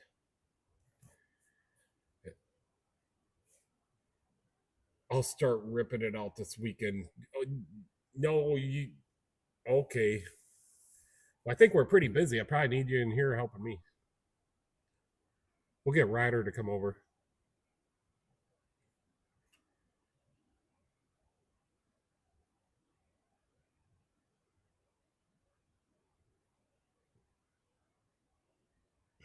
Yep. So I just hope I could get that transmission program tomorrow in a reasonable amount of time. I need to get that truck out of here. I just can't believe every time I got to plug the MDI2 in to program a GM vehicle, it's got to update. And 2 of my computers today didn't want to update right. Means rear end gap like ripped off. Means rear ended gap like ripped off. Oh, you got ripped off? Joe's looking good right now. Went to get my rear end gapped orient. Oh, on tires. Yes, tires are so much. The tires I put on my Jeep, I ordered them on eBay. For some reason, they showed up the next day, but I bought the cheapest tires I could find for the Jeep. And I know why they were cheap now, because they howl. I didn't know street. The Okay, Michelle's trying to help me out. But yeah, I didn't know street treaded tires could howl, but these tires howl so bad. I'm waiting to get them rotated, waiting for a little bit more, a few more miles before I rotate them, and then we'll see what it sounds like. That was really weird. I ordered them tires on eBay. I can't remember. They must have like different suppliers. They must have came out of Rochester because they were here the next day. That was pretty interesting. Rob says, I'm looking at adding some raspberries. I debate putting some in fruit trees to preserve a lot of food. Yeah, so Rob, that's awesome. Where I grew up out in the country, we had wild raspberries, or yeah, I think they're raspberries, and I remember eating those when I was a kid. Mom would make stuff out of them. If it's an 8-speed, you'll need a ton number on the side of the transmission. Well, it's a 6L96 speed, but I should be able to just plug in my MDI2 and it should be able to yeah, they took the stock, the tag that's on the side of this transmission. The new transmission we put in doesn't have that tag. Yeah, let's go look at this transmission. So this is the old transmission, and there's a tag right here on the side.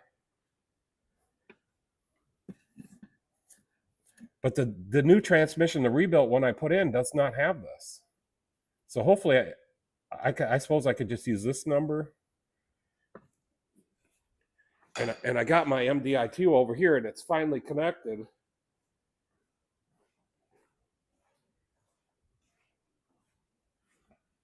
It's waiting for me to hook it up to the vehicle. But this is where I got right before I had to start the live feed. So I couldn't, I haven't gone any farther. I haven't plugged it in.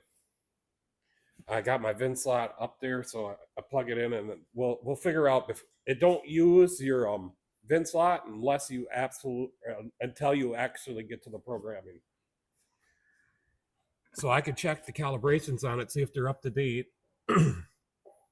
If they're up to date, all of them, but they said there's no program on the new transmission.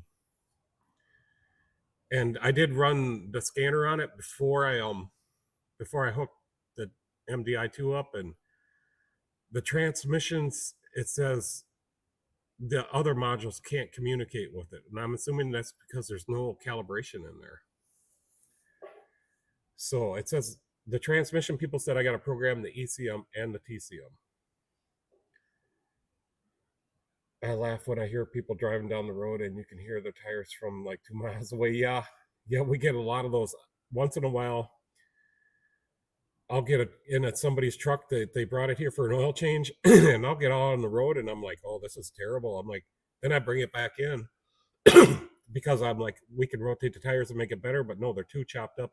They got to get new tires. So I tell them they got to get new tires.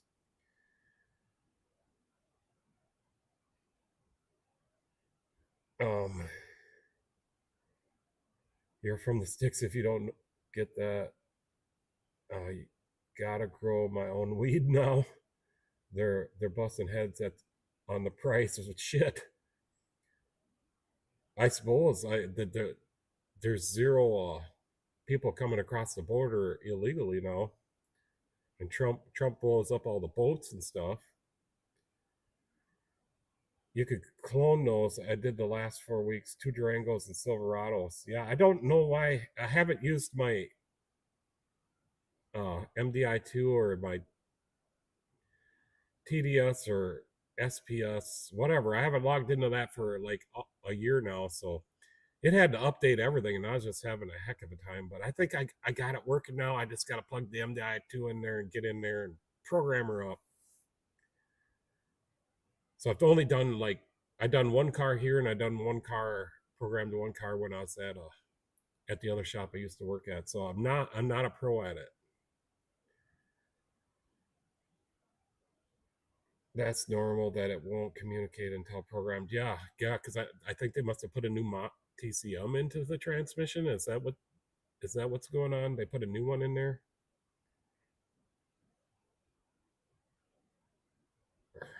Heard North Border has a lot of illegal crossings on Fox News. Oh well, I don't get into the news very much. Just when I get on my YouTube feed. So I'm so busy here in the shop, and then on my breaks, when I take a break, and I probably take too many breaks, but I'll pull up the short feed, and sometimes I get news, or sometimes I get good videos I watch. Rob says I think I'm ordering the Tecton 1/4-inch flex head that fits on to an extension. I feel like Jeff. Yeah, gonna get a lot of ratchets. I just watched a couple of his videos the other day. Or was it this morning? I don't know. It might have been this morning. I try to watch as many of Jeff's videos and Jeff Rose videos. I try to watch as many as I can. So yeah.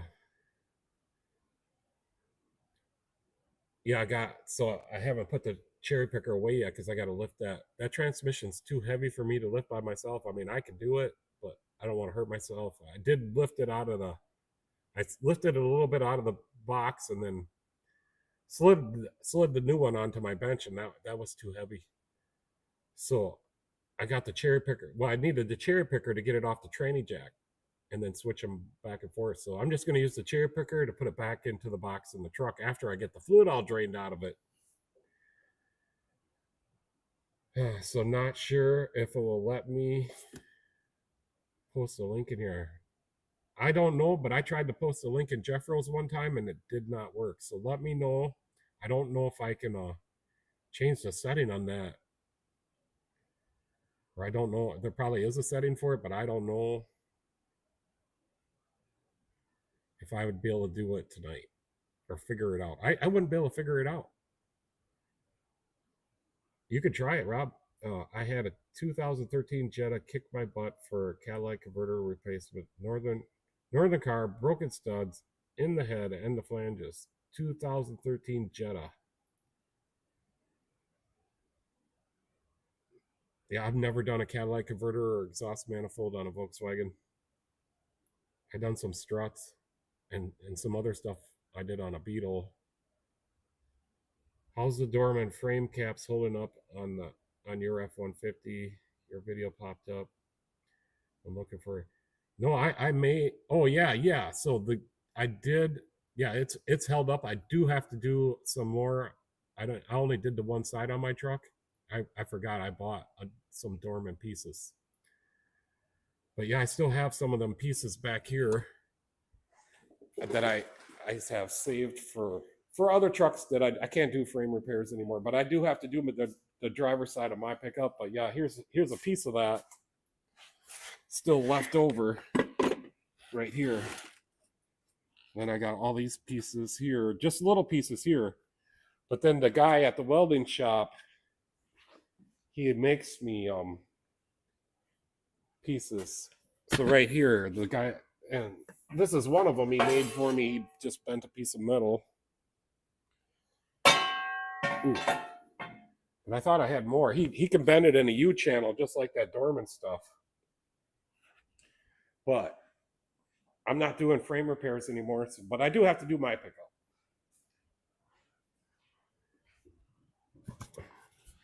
So yeah, it's holding up. The passenger side is perfect still, and all the ones that I've welded up so far are staying. They're good.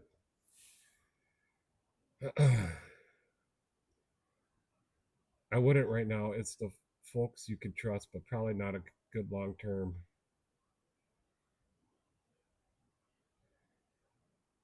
Try copy and paste this in. I tried. If y'all didn't see it, it didn't go. Yeah, no, I don't see no link. Yeah, I don't know. There's got to be a setting for it. You have to be a moderator in order to put links in the comments. Yeah, Michelle used to be a moderator, but we got to get her back to be one. That way she can post videos too if she wants. But ain't I the moderator then? Since it's my channel, well, I don't see nothing here that I don't see the link. You could put text it to Pete. I don't think he has my number, but my number is on my website. I just seen it's on there the other day. So let me show you. Pull up the computer screen. I'll go to the internet, and if we go to my website, if you go to my website, go to Custom Car LLC, just hit that link, and there's my number right there. Well, I guess you got it now. But then I don't know how to get the link. I'd have to type it in manually to put it in my computer. And for some reason, my page just keeps refresh or keeps not fully loading. I don't know why. Maybe somebody did hack my website. So I'm just going to close this out.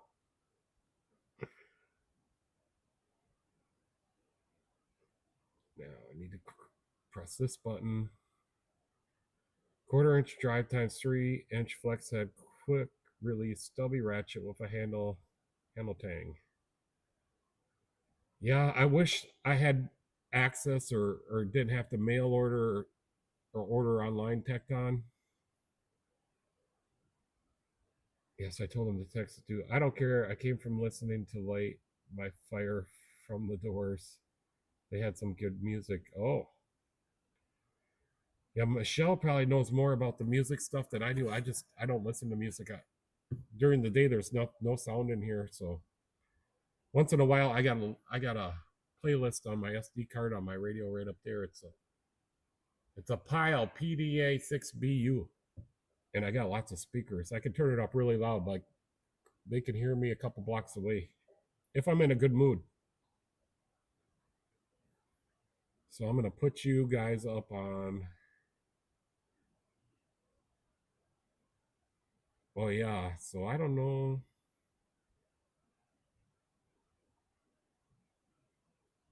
I'm just going to put this picture up here, and I'll be right back.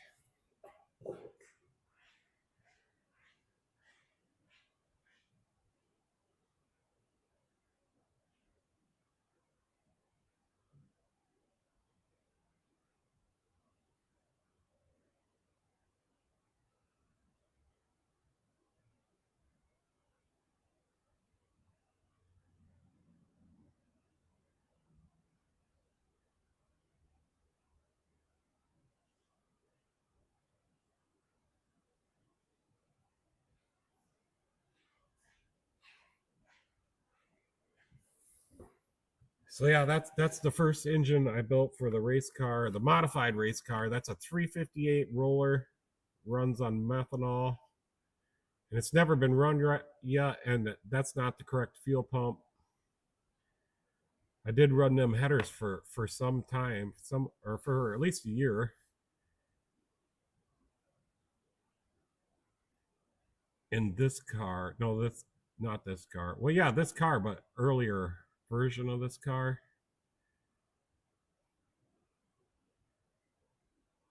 Yeah, there's my S. You can see my fan. Let me make this picture bigger. That's an S10. That's a fan off an S10. It's a plastic fan. That is the key right there. Because if your radiator comes loose, or you get, because that's you've got a regular fan on your modified. If your radiator comes loose, or you get in an accident where the fan hits it, your radiator's junk. But I've had my radiator come loose a couple times, and this fan is plastic, and it just rubs up against it. Doesn't hurt anything. Yeah, no, Leisure. I can't listen to the radio when I'm working. There was another picture in here.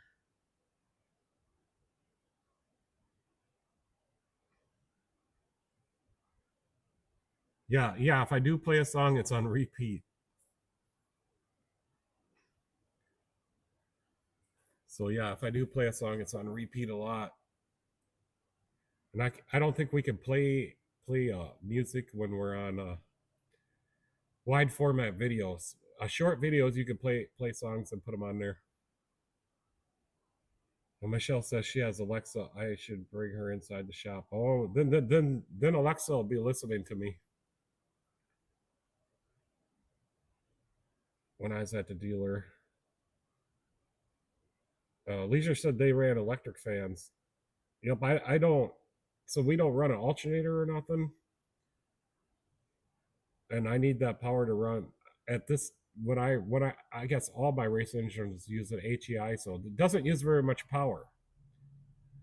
But sometimes the races can go pretty long, and we don't run an alternator, so I guess there's a couple modifieds out there that do run alternators that are around here, or at least one, but I don't.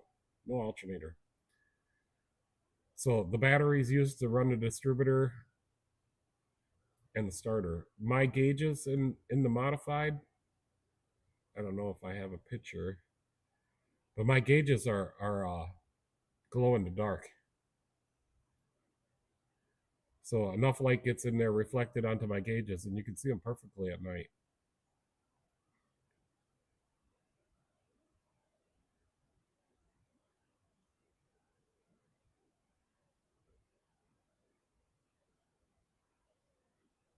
I'm just trying to find it. There's 3 images here.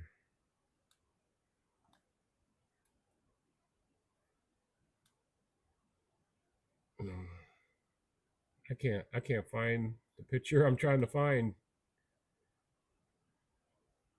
Here, I crashed. Yeah, you can see those headers. That's the valve covers and the header. So that's a 358 in there. So that's my first year racing in the modified, and this is probably like my 3rd race, and I crashed. Seven techs in the back. Each had a radio with different station songs. So it was kind of funny. Yeah, that's what I worked a couple year and a half ago, 2 years ago at the shop that I worked at. While I was in between my business from my garage to here because Dad died. Yep, every tech had their own radio. It was super annoying. So Michelle's getting a hearing device because she has microtia, but she says once she's healed from Baja surgery, she'll have her device will be able to Bluetooth the TV. So she'll in here my big TV. Michelle has that on during the day, and the I don't like listening to anything, so it kind of distracts me when she has the TV on. And then she's going to be able to Bluetooth the TV to her hearing device, and then I won't have to listen to the TV.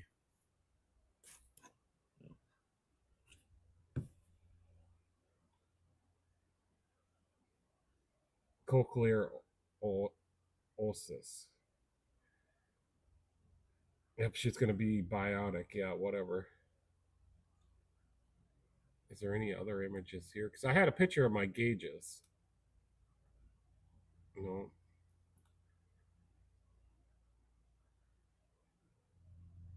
And I can't find them now.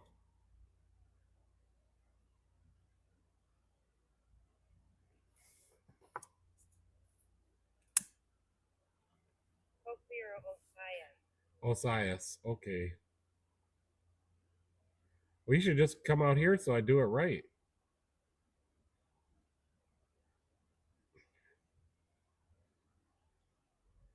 This car, 79 Monte Carlo, this was a bad car.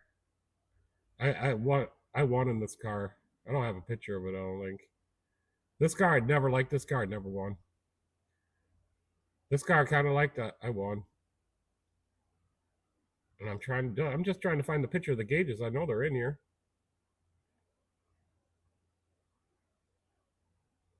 But I can't. When I want to find something on here, that there's just too many pictures.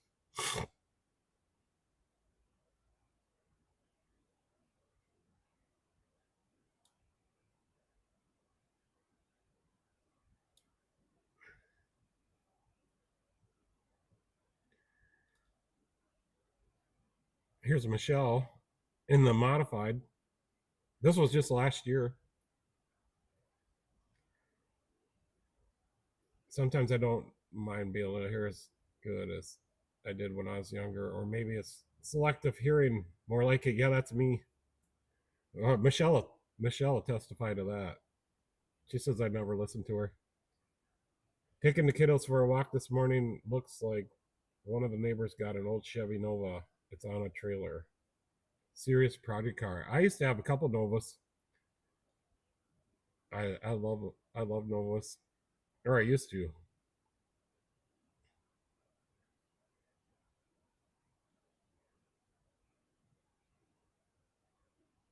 So here's my van and my home garage, and there's the modified underneath over to the side. I think I'm gonna have to go through every picture to find the one I'm looking for. Here's what I want to do. So I want to turn my van into this van, and then have the race car pull on an open trailer, so the modified all done in orange like this. What do you guys think about that?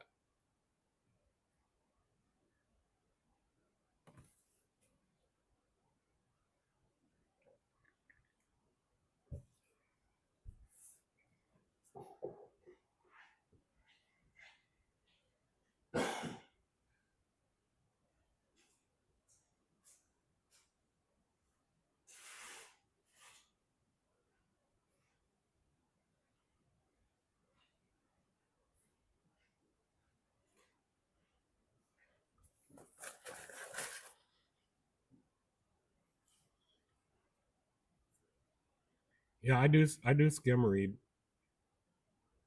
Yeah, this is when I was a kid, man. I watched these shows. Dukes of Hazzard, the A Team.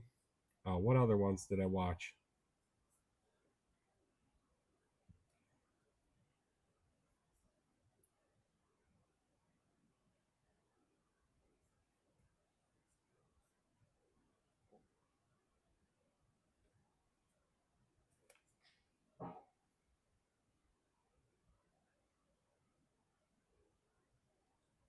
Here's Daisy at the shop.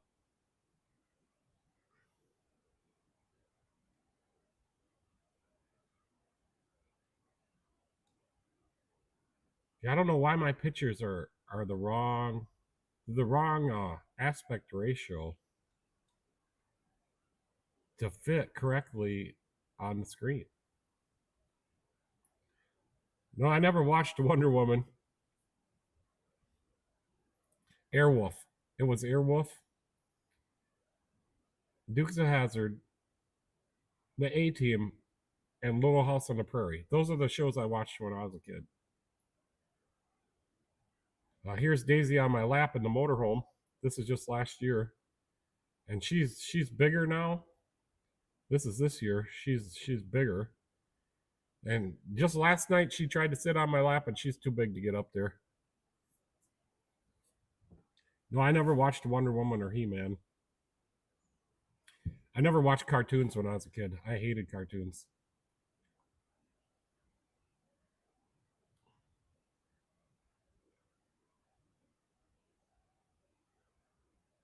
Screen overlay? No, no. These are just pictures I can put up onto the screen. I don't know how to use the overlay.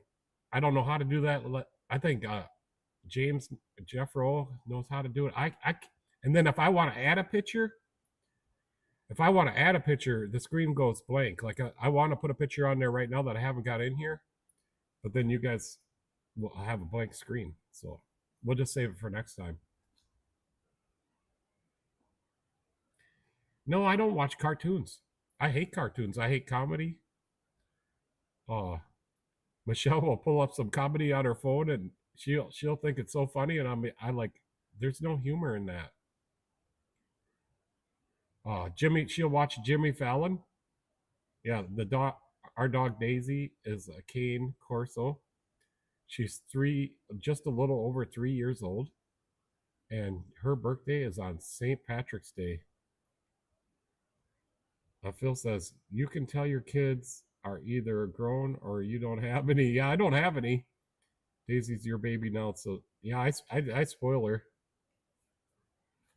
Uh, to, yesterday I gave her. We get these peanut butter.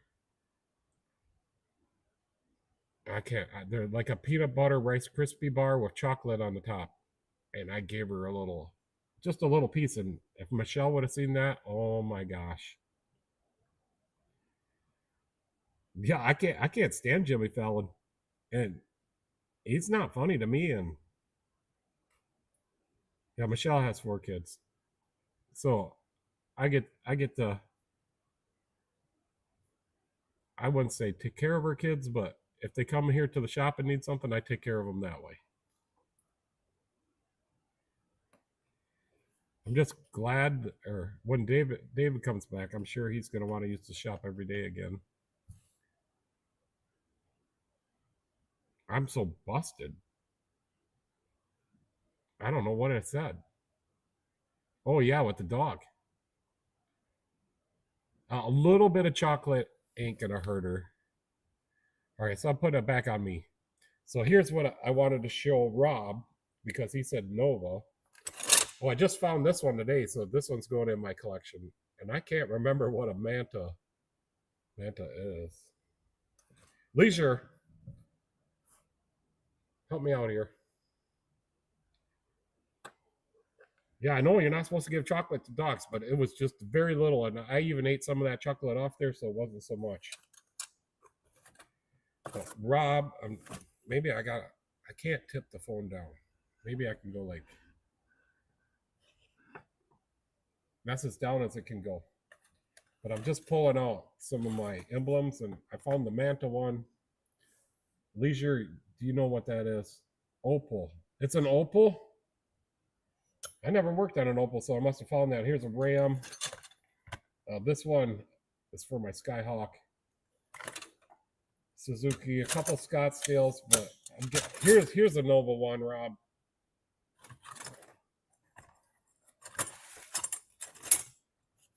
Oh, this is a Nova one too. Hatchback, and it's been sitting like in rusty water. I found this one on the road the other day at Toyota. I got a Buick.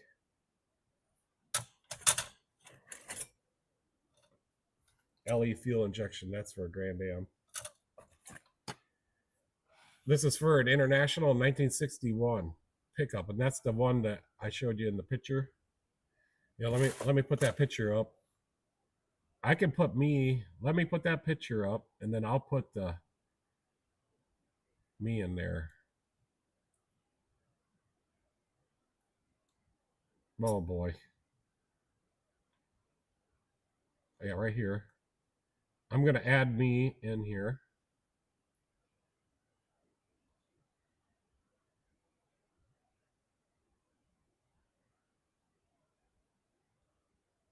I thought.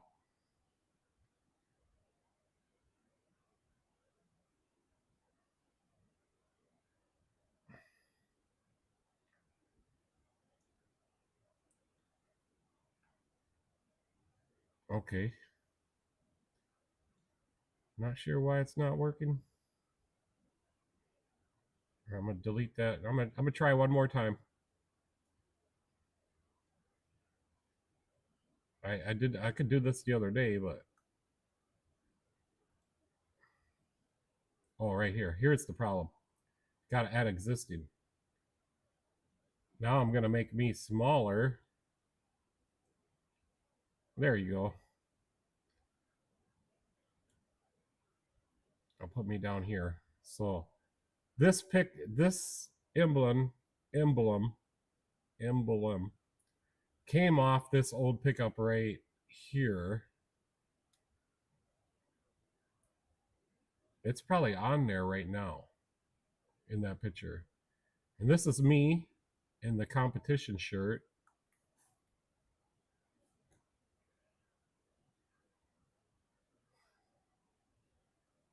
That Rob says that was like a F1 looking car, I think. The Opel, the Manta. Is that Archie Bunker? Yes, Archie. Heck yeah. Ain't gonna lie. Stanford and Son wax decent. Fred G. Stanford G is for get the hell out of here, he said. I got a 400. Got a Monte Carlo. I got a 350. So I got 400 and 350. We should put these. We're talking about all the old TV shows we all used to watch. Yeah, no, I don't. Here you go, Rob. Nova. Hopefully, I'll have to look at when it comes up. Somebody messaged me.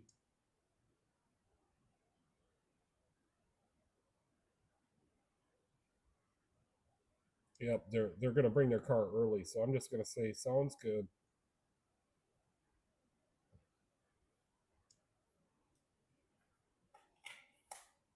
It's for Saturday. Electronic spark plug control. I think that's like an 81 or maybe it's an 84 Chevy pickup. GS450. That's for my Suzuki. It feels like there's something on me. I got one of these girls. Oh, I got two. One for each side. 16 valve, that's a Grand Am with a quad 4. I got two of those. Well, I got a Monte Carlo that has a Chevy side on it.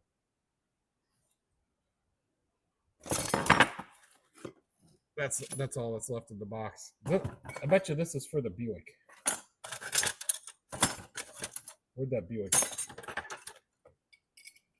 Yeah, that's for the Buick emblem. Yeah, it goes on like that.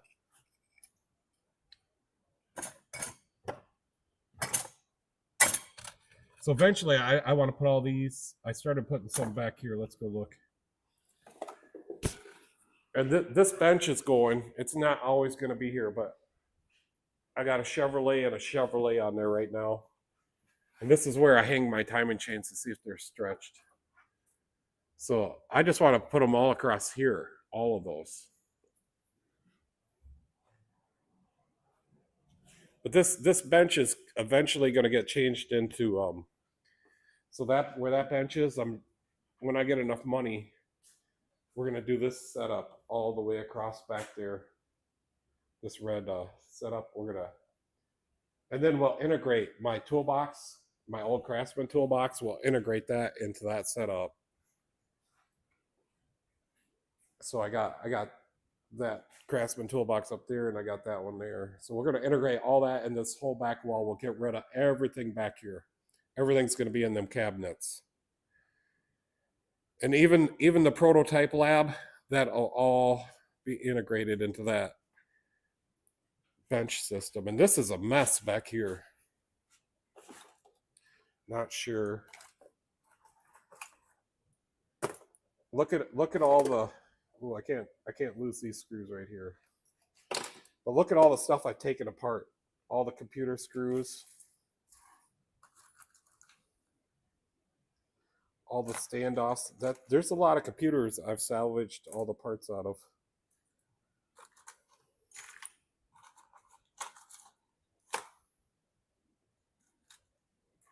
So anytime I need a little screw, I come back here. No, I gotta get this thing so it'll close. I just ordered some 1/8 watt resistors the other day. All different values. Here's my precision screwdriver set for working on cell phones and laptops and computers. Yeah, I was looking for one of these. I need one of these.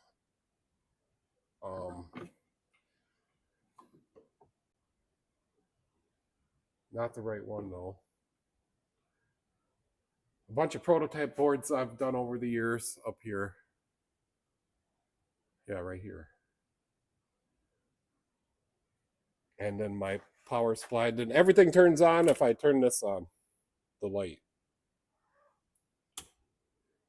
That way my soldering iron, so I always leave it on, but if it's on the light, I'll remember to shut it off.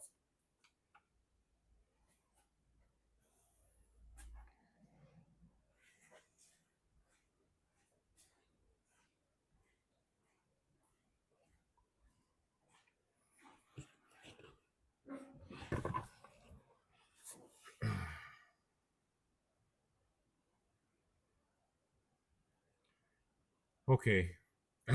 You guys could barely see what I was doing. I was just in a little corner. Actually, I got to catch up here. Whoa, you guys have done a lot of comments. Okay. Lamont, you big dummy. LOL. Lamont was pretty funny. Aunt Esther needed to get less airtime. Aunt Esther had a wicked case of RBF. I don't miss those days running into people in the stores. Can I swing by Saturday? LOL. Yeah, no, we try to accommodate everybody. If somebody calls me on a Saturday, if I got the oil filter here, I'll stay late and get it done. Phil, tell him to bring it tonight. You're still at the shop. Yeah, no, I got the door locked so people don't walk in on me. RBF is resting bitch face. Yeah, how am I supposed to know that? No, Phil. Actually, the doors are locked. Yeah, okay, I just said that. I win. When is he getting the haircut, Michelle? Well, we kind of discussed that. My appointment book is full. Tomorrow's here. Saturday's there. It's full. Next week is pretty much full.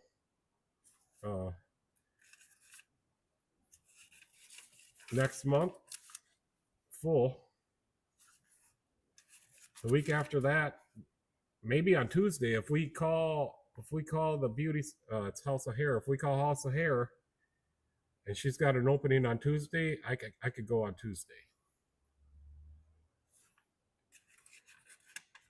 And then it's the middle of June when I got openings I could go on any day. As of right now, it'll probably change tomorrow. So people wait. People can wait. They wait a long time to get their car fixed by me.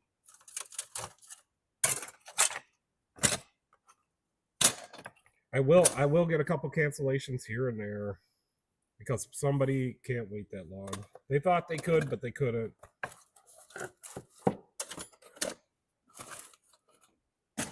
I'll just set that right there.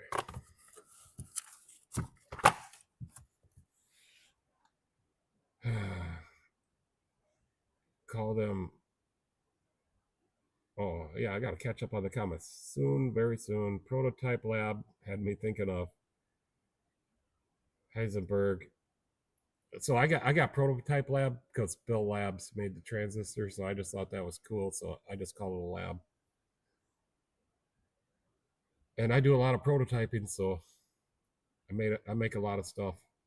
I could throw up one here on the screen. So I make, these are some of the things I do.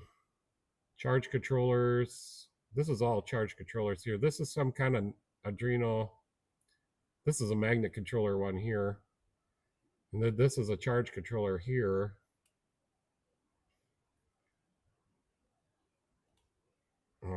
Here's what I made. And this one's still in use, and it's been in use since 2018. It runs my thermostat at my house. Yo, Mr. White, call them resistors airbag light eliminators. Yeah, or on the older GMs, you could bypass the VATs. You just needed a resistor. Use hot air stations for billing. No, I don't have one, but I want to get one, and I hope. My luck. What I'm trying to say is my luck. If I used a hot air station, that I would melt all the parts would come off the board. Katrina has RBF.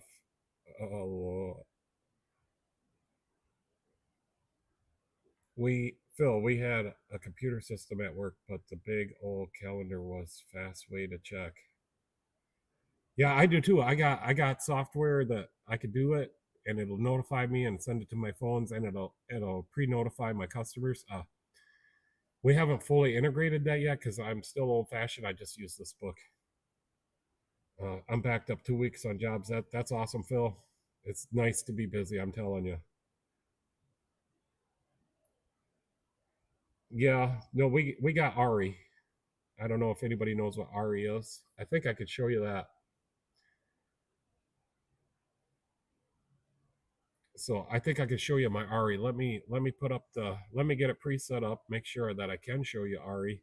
And Ari does all that. We pay $70 a month. Oh, the Popo are coming. Can we catch him? No. I don't know where he's going. I think it was a sheriff. Let me pull up Ari for you guys. So this is my shop management software. So right now we use Ari for. I haven't had Ari turned on today, so it's loading up. It's an online shop management software. I don't know if you know what NapaTrax is. All right, looks like there's no important information that can't be shared. So let me put it up on the screen. So right here, this has our clients, vehicles, inventory, vendors, accounting, job cards, estimates, payments, inspections. Yeah, I do inspections with Ari. And then I can email. No, I can email or text the inspection to my customer, and it works out really good. The other thing we do is quotes. We can text quotes with Ari. So we use Ari for quotes, inspections.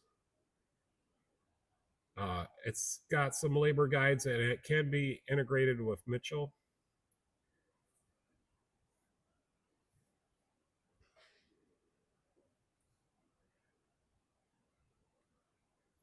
Oh, so Michelle says it was an ambulance. But it does appointments, service reminders. It does some OBD like hits, identifix stuff. It does some of that. Time tracking, it does everything.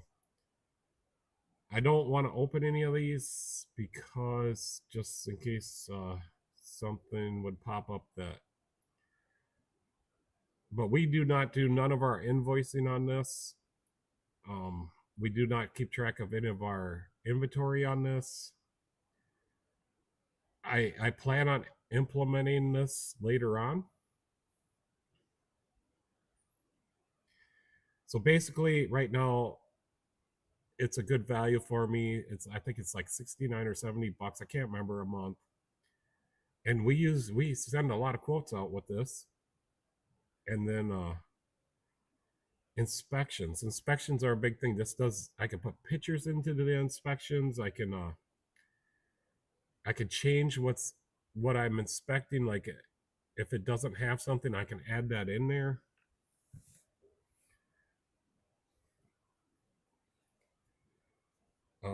And the guy, if I have any trouble on how to use it or whatever, I can't remember the guy's name, but I got his number.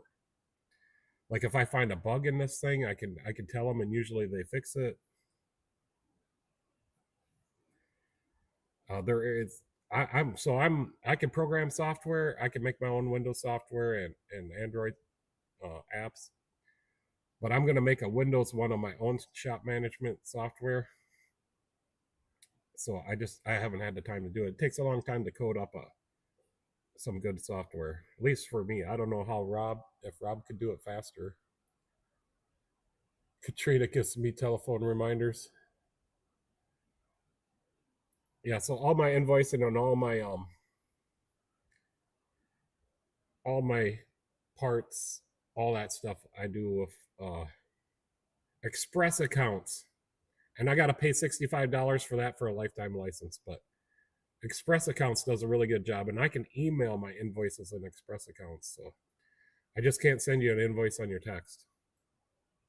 You can, but I don't have that set up to do that. So my system works pretty good. My invoices are very itemized. Everything is itemized. Every labor is an itemized thing, and the labor will be in all caps, and then the parts are listed above what your labor was. So if I replace a CV axle in your car, that's itemized to the CV axle. If I have to do brakes on it, that's itemized to brakes. So my invoices are very easy to follow, and I've seen a lot of other shops invoices, and they suck. We did have Napa Tracks for a few months, and that was awful.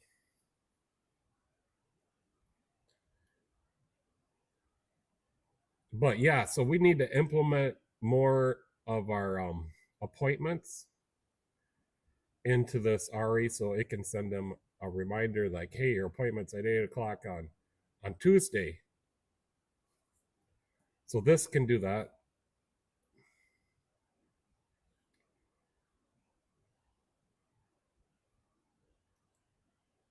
Yeah, I don't know why it's not in high definition. So I'm watching it here on my TV. It's got to be a setting in OBS.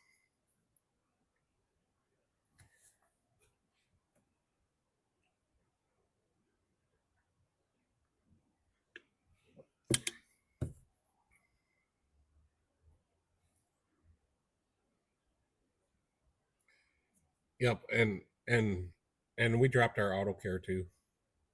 They promised me I can't remember how much it was to pay for this auto care. It's like I think $1,000 or $1,200 a year.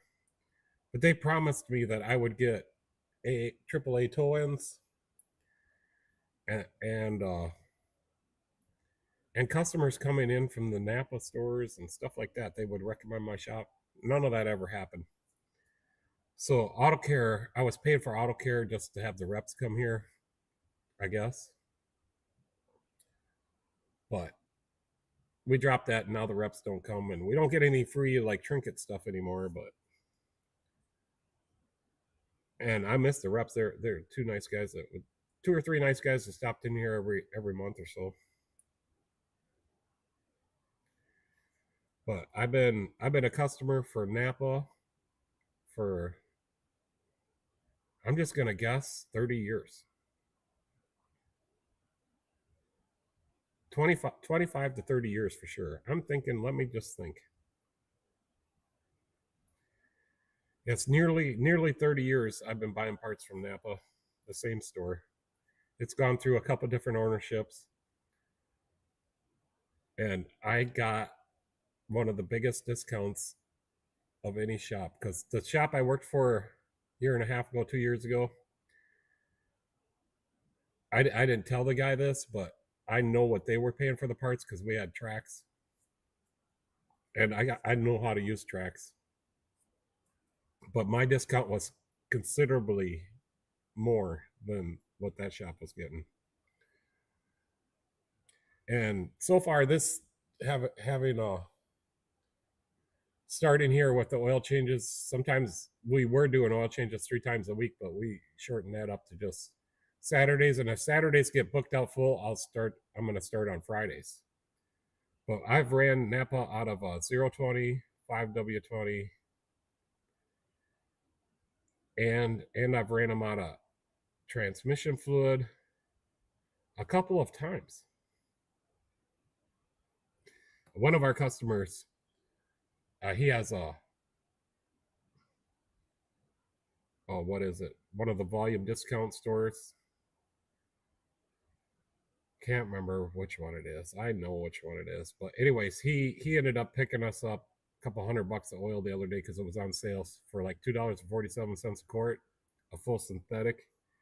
Yeah, I'm gonna show you guys the oil. It's Kirkland. So I don't know if that oil's in anything about it,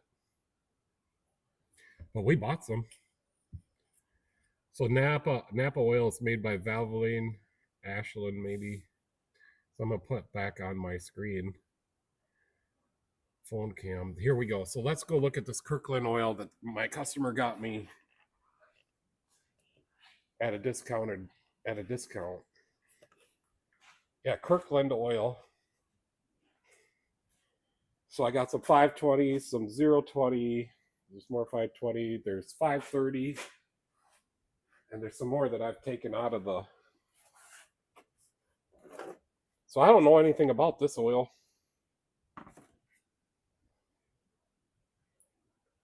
But we're going to find out, I guess. For like the newer GMs that Duramax, I get AC Delco.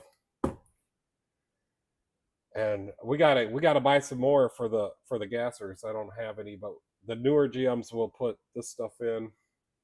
Then I got some OE filters. Yeah, we're always out of washer fluid. I buy my washer fluid at Menards. We put in a lot of Mopar. We use a lot of Mopar antifreeze. Quite a bit of that. I got Mopar ATF plus 4. I buy that on Amazon. You can't see it down there.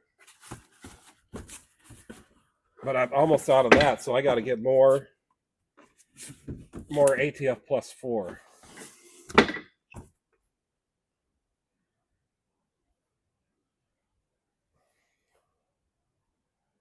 Oh yeah, then on this truck we're using AC Delco transmission fluid for the rebuilt transmission that we got.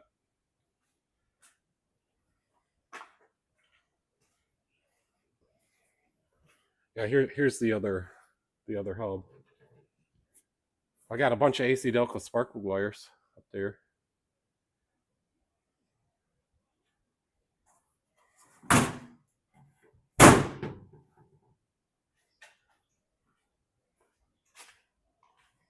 I don't know what all the red dirt is on this transmission either.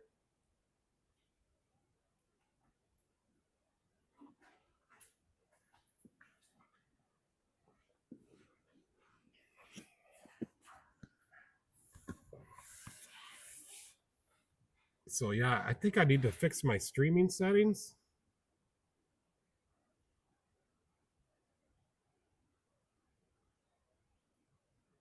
Because it's not in high definition.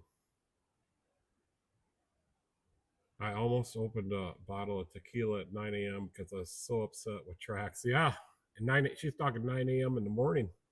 I guess that is 9 a.m. That's what he has up now. Aria, how's Katrina doing today, Alicia? We have a whole case of washer fluid in the Jeep still. Yeah, every time I go to Menards, I buy a case of washer fluid. I don't know, and I don't want to know.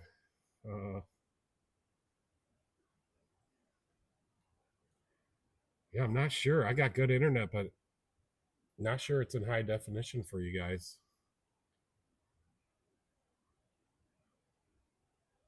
It's probably the OBS cam.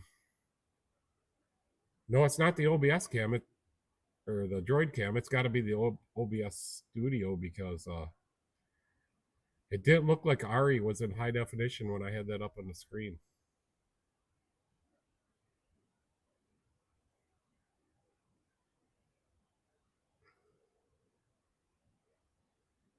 But yeah, we never got to talk too much about transmissions today. So Michelle says it looks good. It just on my end, it's not looking as good. So I'm gonna cut her off pretty soon, but we're gonna go through every picture. So let's start here at the top. A-team in the General Lee. Yeah, that's what I want to do. I'd love to do that. Michelle's driving the motorhome. Michelle in the modified. Here's the little weather station in the motorhome. This was just the other night. Yeah, last night. And that's a little voltage gauge we put up there, and it's all wired into a little 12 volt to 5 volt converter for the weather station, so it stays lit up all the time. Or else, if you don't have it plugged in, it won't stay lit up.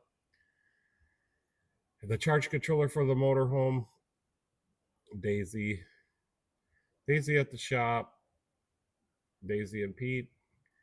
Here's a can holder that we built I made these for the motorhome, and each one holds a 12 pack. And these cans will stay on there when we're driving. They're on there, but you can pull them off if you want to take a can off. And I just took this picture the other night, so Michelle's only got 2 cans of Dr. Pepper up there. The RV, this is last year when we're getting ready to go to Indianapolis, Indiana to watch the Indy 500, which is coming up this weekend, Sunday. Yeah, I heard some news about Kyle Busch today. That really is that's sad. I don't know the situation, but or I guess he passed away. I don't know. And Michelle kind of was doing some research or tried to look it up, and something about an illness or something. Yeah, that's terrible. Here we are at our camping spot in Illinois. And my homemade car trailer is back there, and the Jeep. We took the Jeep to Indianapolis, Indiana. Here we're camping at my brother's. Dr. Pepper, that's what Michelle uses for her mixers. These are the solar panels I put on top of the RV, the 235 watt Sharp solar panels. They're wired in series. This is our batteries that I have. And there's 4 of these batteries in that motorhome. They're discarded cell phone tower batteries, so they've already been discarded. But I got 4 of these in there, and they're 147 pounds a piece. They're AGM. Yeah, I was shocked too. I want to find out more what happened. He has a wife and kids. That's super, super sad. Here's the inverter remote inside the RV so we can turn it on and off. And this inverter right here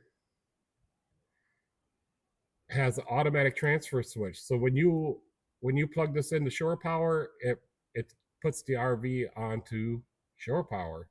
When you unplug it from the shore, it then switches to these batteries right here and gives me 3,500 watts to run everything in the motorhome. Here's my lawnmower. Check that baby out.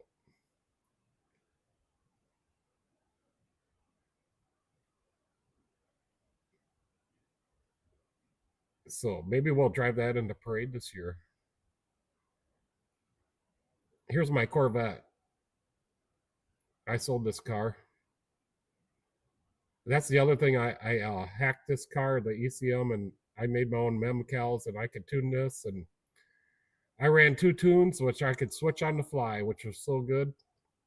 The best calibration or tune that I made for this thing was I turned the air fuel ratio to 15.7 to 1, and it had a lot of power. But then I was worried I was going to burn a piston or something, but I'm a mechanic. I could fix it. So I ran it that way, but it had so much more power. Here's our Ranger on the trailer, and that's being towed by the Jeep there. We went out to the Fall Jamboree at Deer Creek Speedway and watched was it the Fall Jamboree? I don't know. We watched, it was a lot of modifieds. Here's my YouTube sign out in front of my shop. It's got 10 different things it says. Scope. So this is a Tektronix scope that I fixed. And here's the scope. This other one is the scope I use now.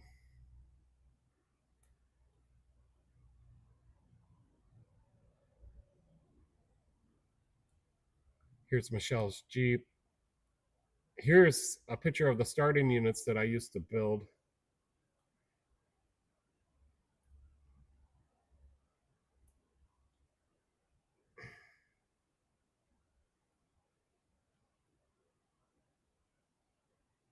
So they're 1224 volts and they can do 2000 amps.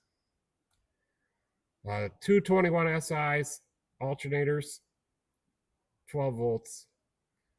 4 group 31 batteries. There's 2 on the top, 2 down in the bottom.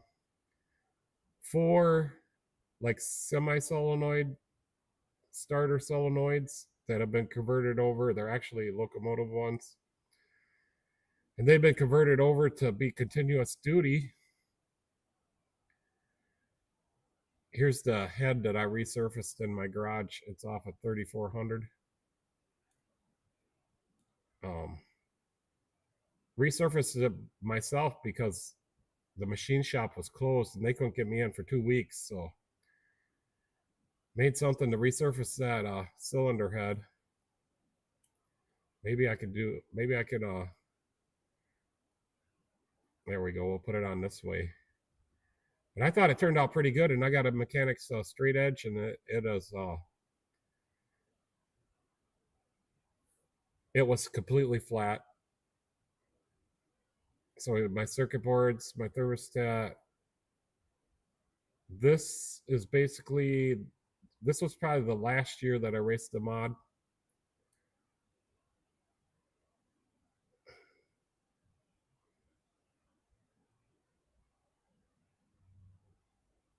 Yeah, nobody knows. Yeah, that jump pack. Yeah, I got one coming in. I got to repair one of those yellow ones. Yep, nobody knows how to make or fix them around here, so companies always call Pete to fix them. Yep.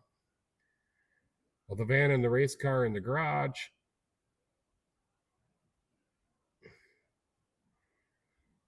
Oh, here, this droid cam is the wrong way. Well, I rotated the wrong picture. Now I got to put that back. This one I need to rotate. I think this way, yep. So this is outside of Indianapolis Motor Speedway. Last year at this time, we were there for qualifying and for the race.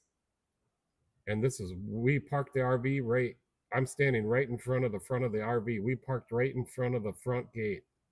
We got to park there for like 3 or 4 days. My droid cam. So when I have these live set up for portrait mode, I have to rotate my droid cam. Grandstands here. This picture of the grandstands at the Indianapolis Motor Speedway. Leisure never said anything about this picture. Miller Lite.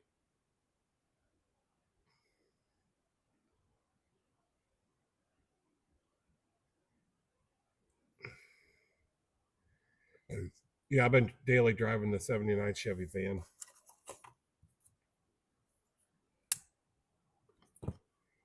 I got it parked right outside. There's the mod engine. This other engine is the engine I built for my Camaro or Monte Carlo or... No, it's probably the Nova. Here a couple race wins. Yeah, still trying to find them pictures of the gauges. I know they're in here. Pure stock, street stock number 1, street stock number 2, the modified. Here's the quad 4 with the turbo.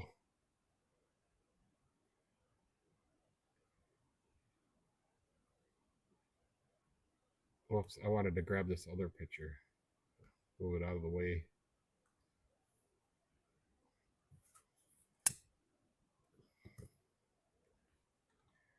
I was just looking for the added fuel injector I had on here, but I don't see it. Because it's down farther.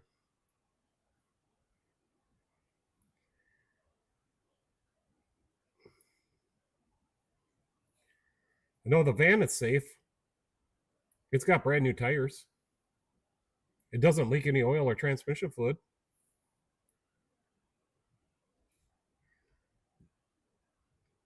Yeah, I parked the Impala because it's empty. Here's the pickup and everything. 79 Monte Carlo. Yeah, here's the van. This is what Michelle's talking about. This picture that I just moved, I just took that picture 2 days ago. Yeah, she needs a little rust repair.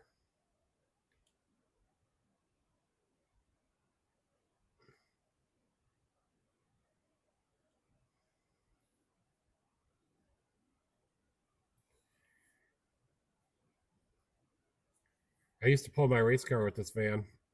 All my tools and all my stuff I got to keep in the van, and I could lock the van. The locks work, and it kept it out of the weather.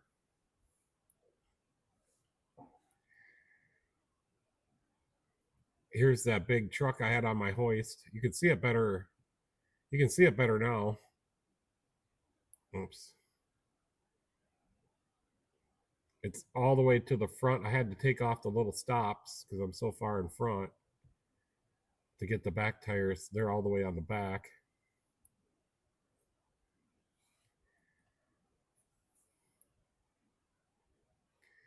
So I finally figured out what the chat rate means. That means how many people are chatting. My vet at Walmart with the other vet. So I went in to get some groceries or something.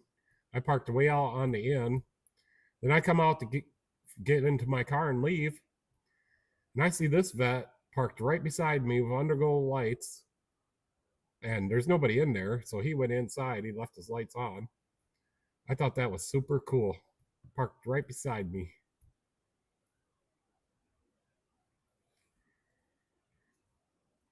Yeah, I got it full of scrap. So when I go get my haircut, I'm headed to the scrap yard, the junkyard, or the whatever. They take cans, aluminum, steel. They take everything. So when I go get I'm gonna take the van to go get my haircut at Amanda's, the House of Hair, and then I'm gonna head over to the scrapyard and take my aluminum cans and all my aluminum radiators and all the aluminum, because the steel scrap trailer is not full yet. And then I'm gonna get a check to pay for my haircut.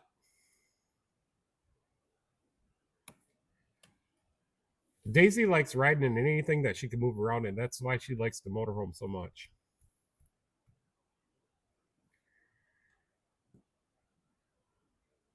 Here's the Napa oil. The oil rep came in and I took these. He said he could leave these filters here for me to have, but I pretty much knew I was going to be dropping my auto care, so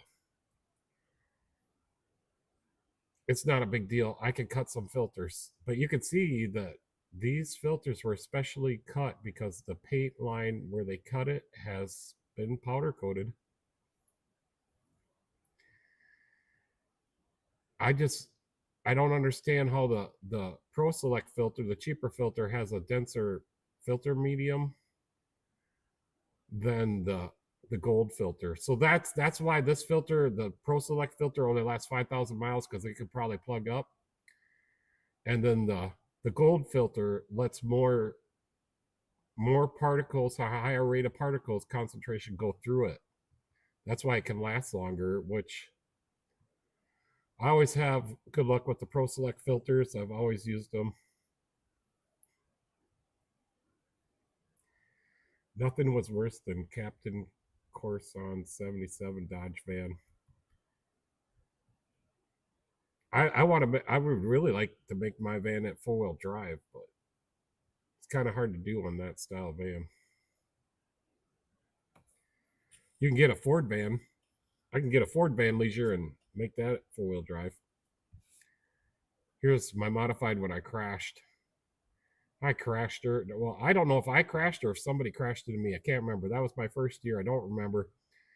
I was bleeding out of my leg because some of the sheet metal came in to the inside of the car when I was racing, and my mom was freaking out, there's another picture and angle that you can actually see all my pedals and everything, but I don't have that picture up here. And I do not run header gaskets anymore. So this was before I learned how to seal headers without gaskets. Because these gaskets would loosen up, they'd blow out, she'd pop and bang. So I do not run any header gaskets on any engine that I build that has headers on it anymore. So that's a interesting story to tell for another day of how I do that. Here's the Grand Am. I want this car back, or I want to find another one with a quad 4. It has to be an automatic. It has to have a quad 4. It can be an Olds Calais. It could be a Grand Am, or whatever else they put the quad 4 in. But it has to be an automatic. It has to be a quad 4. The older Gen 1 quad 4, because that's what I got all the parts for. Here's the house shop. Here's my shop outside. We're getting down to the end of it. Here's that cabin filter I replaced the other day. That's the original one with 142,000 miles on it, or 144, one of the two.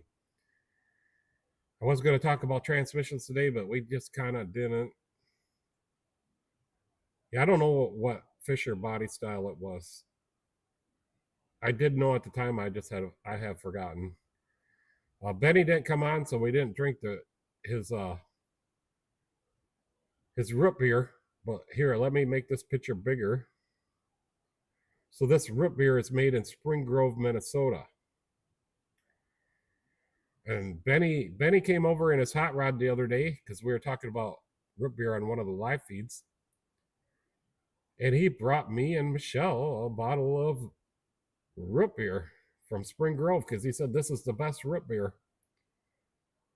So Benny, if you watch this live feed, we're waiting for you to drink these root beers on the live feed. And then I get to the phone camera and here I am. So I think this is going to be our longest live feed, maybe. I don't know. But yeah, I'm getting ready to head in and maybe I'll get a snack or something. Well, Michelle did buy me some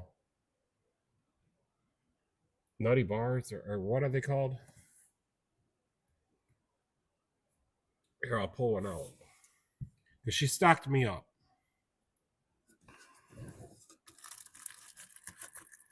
So now I don't have to go over to the gas station and get them peanut butter bars anymore. I can get these.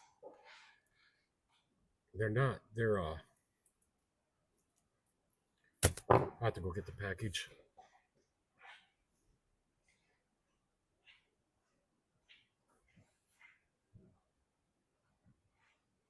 Yeah, they're a nutty bar. Oh, my microphone got turned. You guys probably can't hear me as good. Birch beer, nutty bars. Yeah, they are nutty bars. There was a little gnat in here. So now I don't have to go over to the gas station and get something to snack on when I'm hungry. Yeah, I don't mind them. When we get Michelle's area over there, we're gonna get a vending machine and we're gonna put these in there. Probably sell them for $1 a piece. So yeah, I'm getting down to the end of it. I'm gonna go inside, relax. And I don't know, let me go back to the computer screen. So I don't know if Buff is having a live. Let me try to refresh this.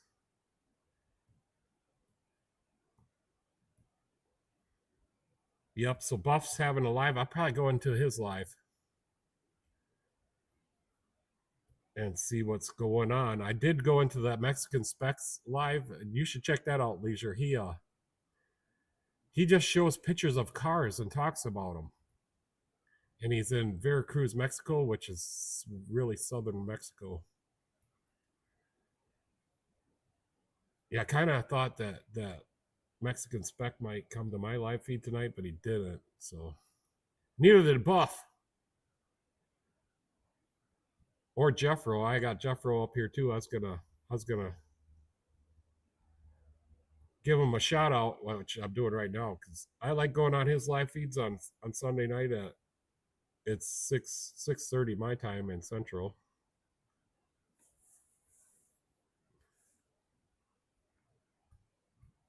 So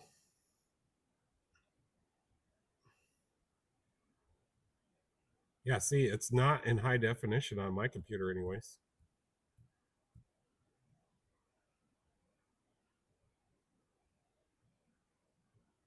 So I'm going to go back to the OBS. And I think I'll start working on getting dinner ready. Well, I can cook too. You don't always have to cook me meals. I could cook you one. Pork chops tonight. They chop their cars and make them into cool different kinds of cars. Yeah, they do that, and they also have a different. I learned this. I watched Mexican Spec on Saturday. Mexico got different cars than we did from the factory. So that was really interesting that I did not know. And he was showing pictures of them. And in Mexico, they prefer cars that are older, at least in his area of Mexico. So yeah, we're gonna get a bunch of little Debbies, get a vending machine, stock it up with little Debbies or the ones you can buy that are in them kind of boxes, maybe some Twinkies or Hostess, and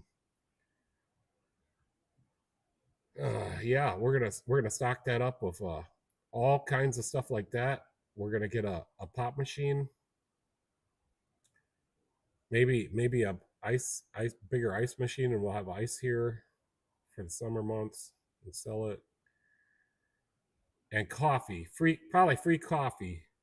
JD, you're back. I fell asleep. Gotta stay up way too late. Yeah, no, we're just getting ready to call it. Yeah, so you probably like the nutty bars. I do.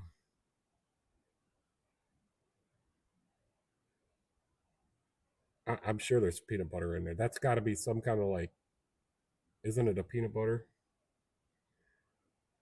So yeah, we're just and I gotta yeah, peanut butter and jelly time to wake up. Yeah, pop machine like a vending pop machine, not like a fountain one. The one you can buy pop cans out of. I don't want to sell bottles, but cans. And I was already informed that if I have these and selling them, I got to pay sales tax on these machines on their and whatever income they bring in. I'll have to pay sales tax on it. I was already informed that ahead of time. No, a coffee and pop soda dispenser machine, but not like fountain pop, not like you get at Burger King. Not with the CO2s and it comes. No, not a soda machine. We're gonna have a pop dispensing can machine. 15 or 16 hours each day. Yeah, those are long days. That I do long days. We work so my hours. Let's go back to the internet. I know what I can pull up here. We'll go to Google.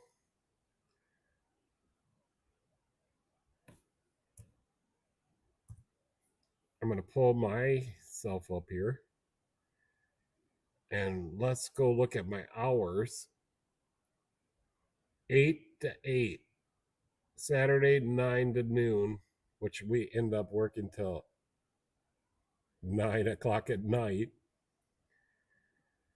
Sundays we're closed. Monday is 8 to 8. We work 8 to 8. So, but usually a lot of times if I'm not doing a live feed, I'll work the 9, 10 o'clock. So some days I do work long hours like you, JD.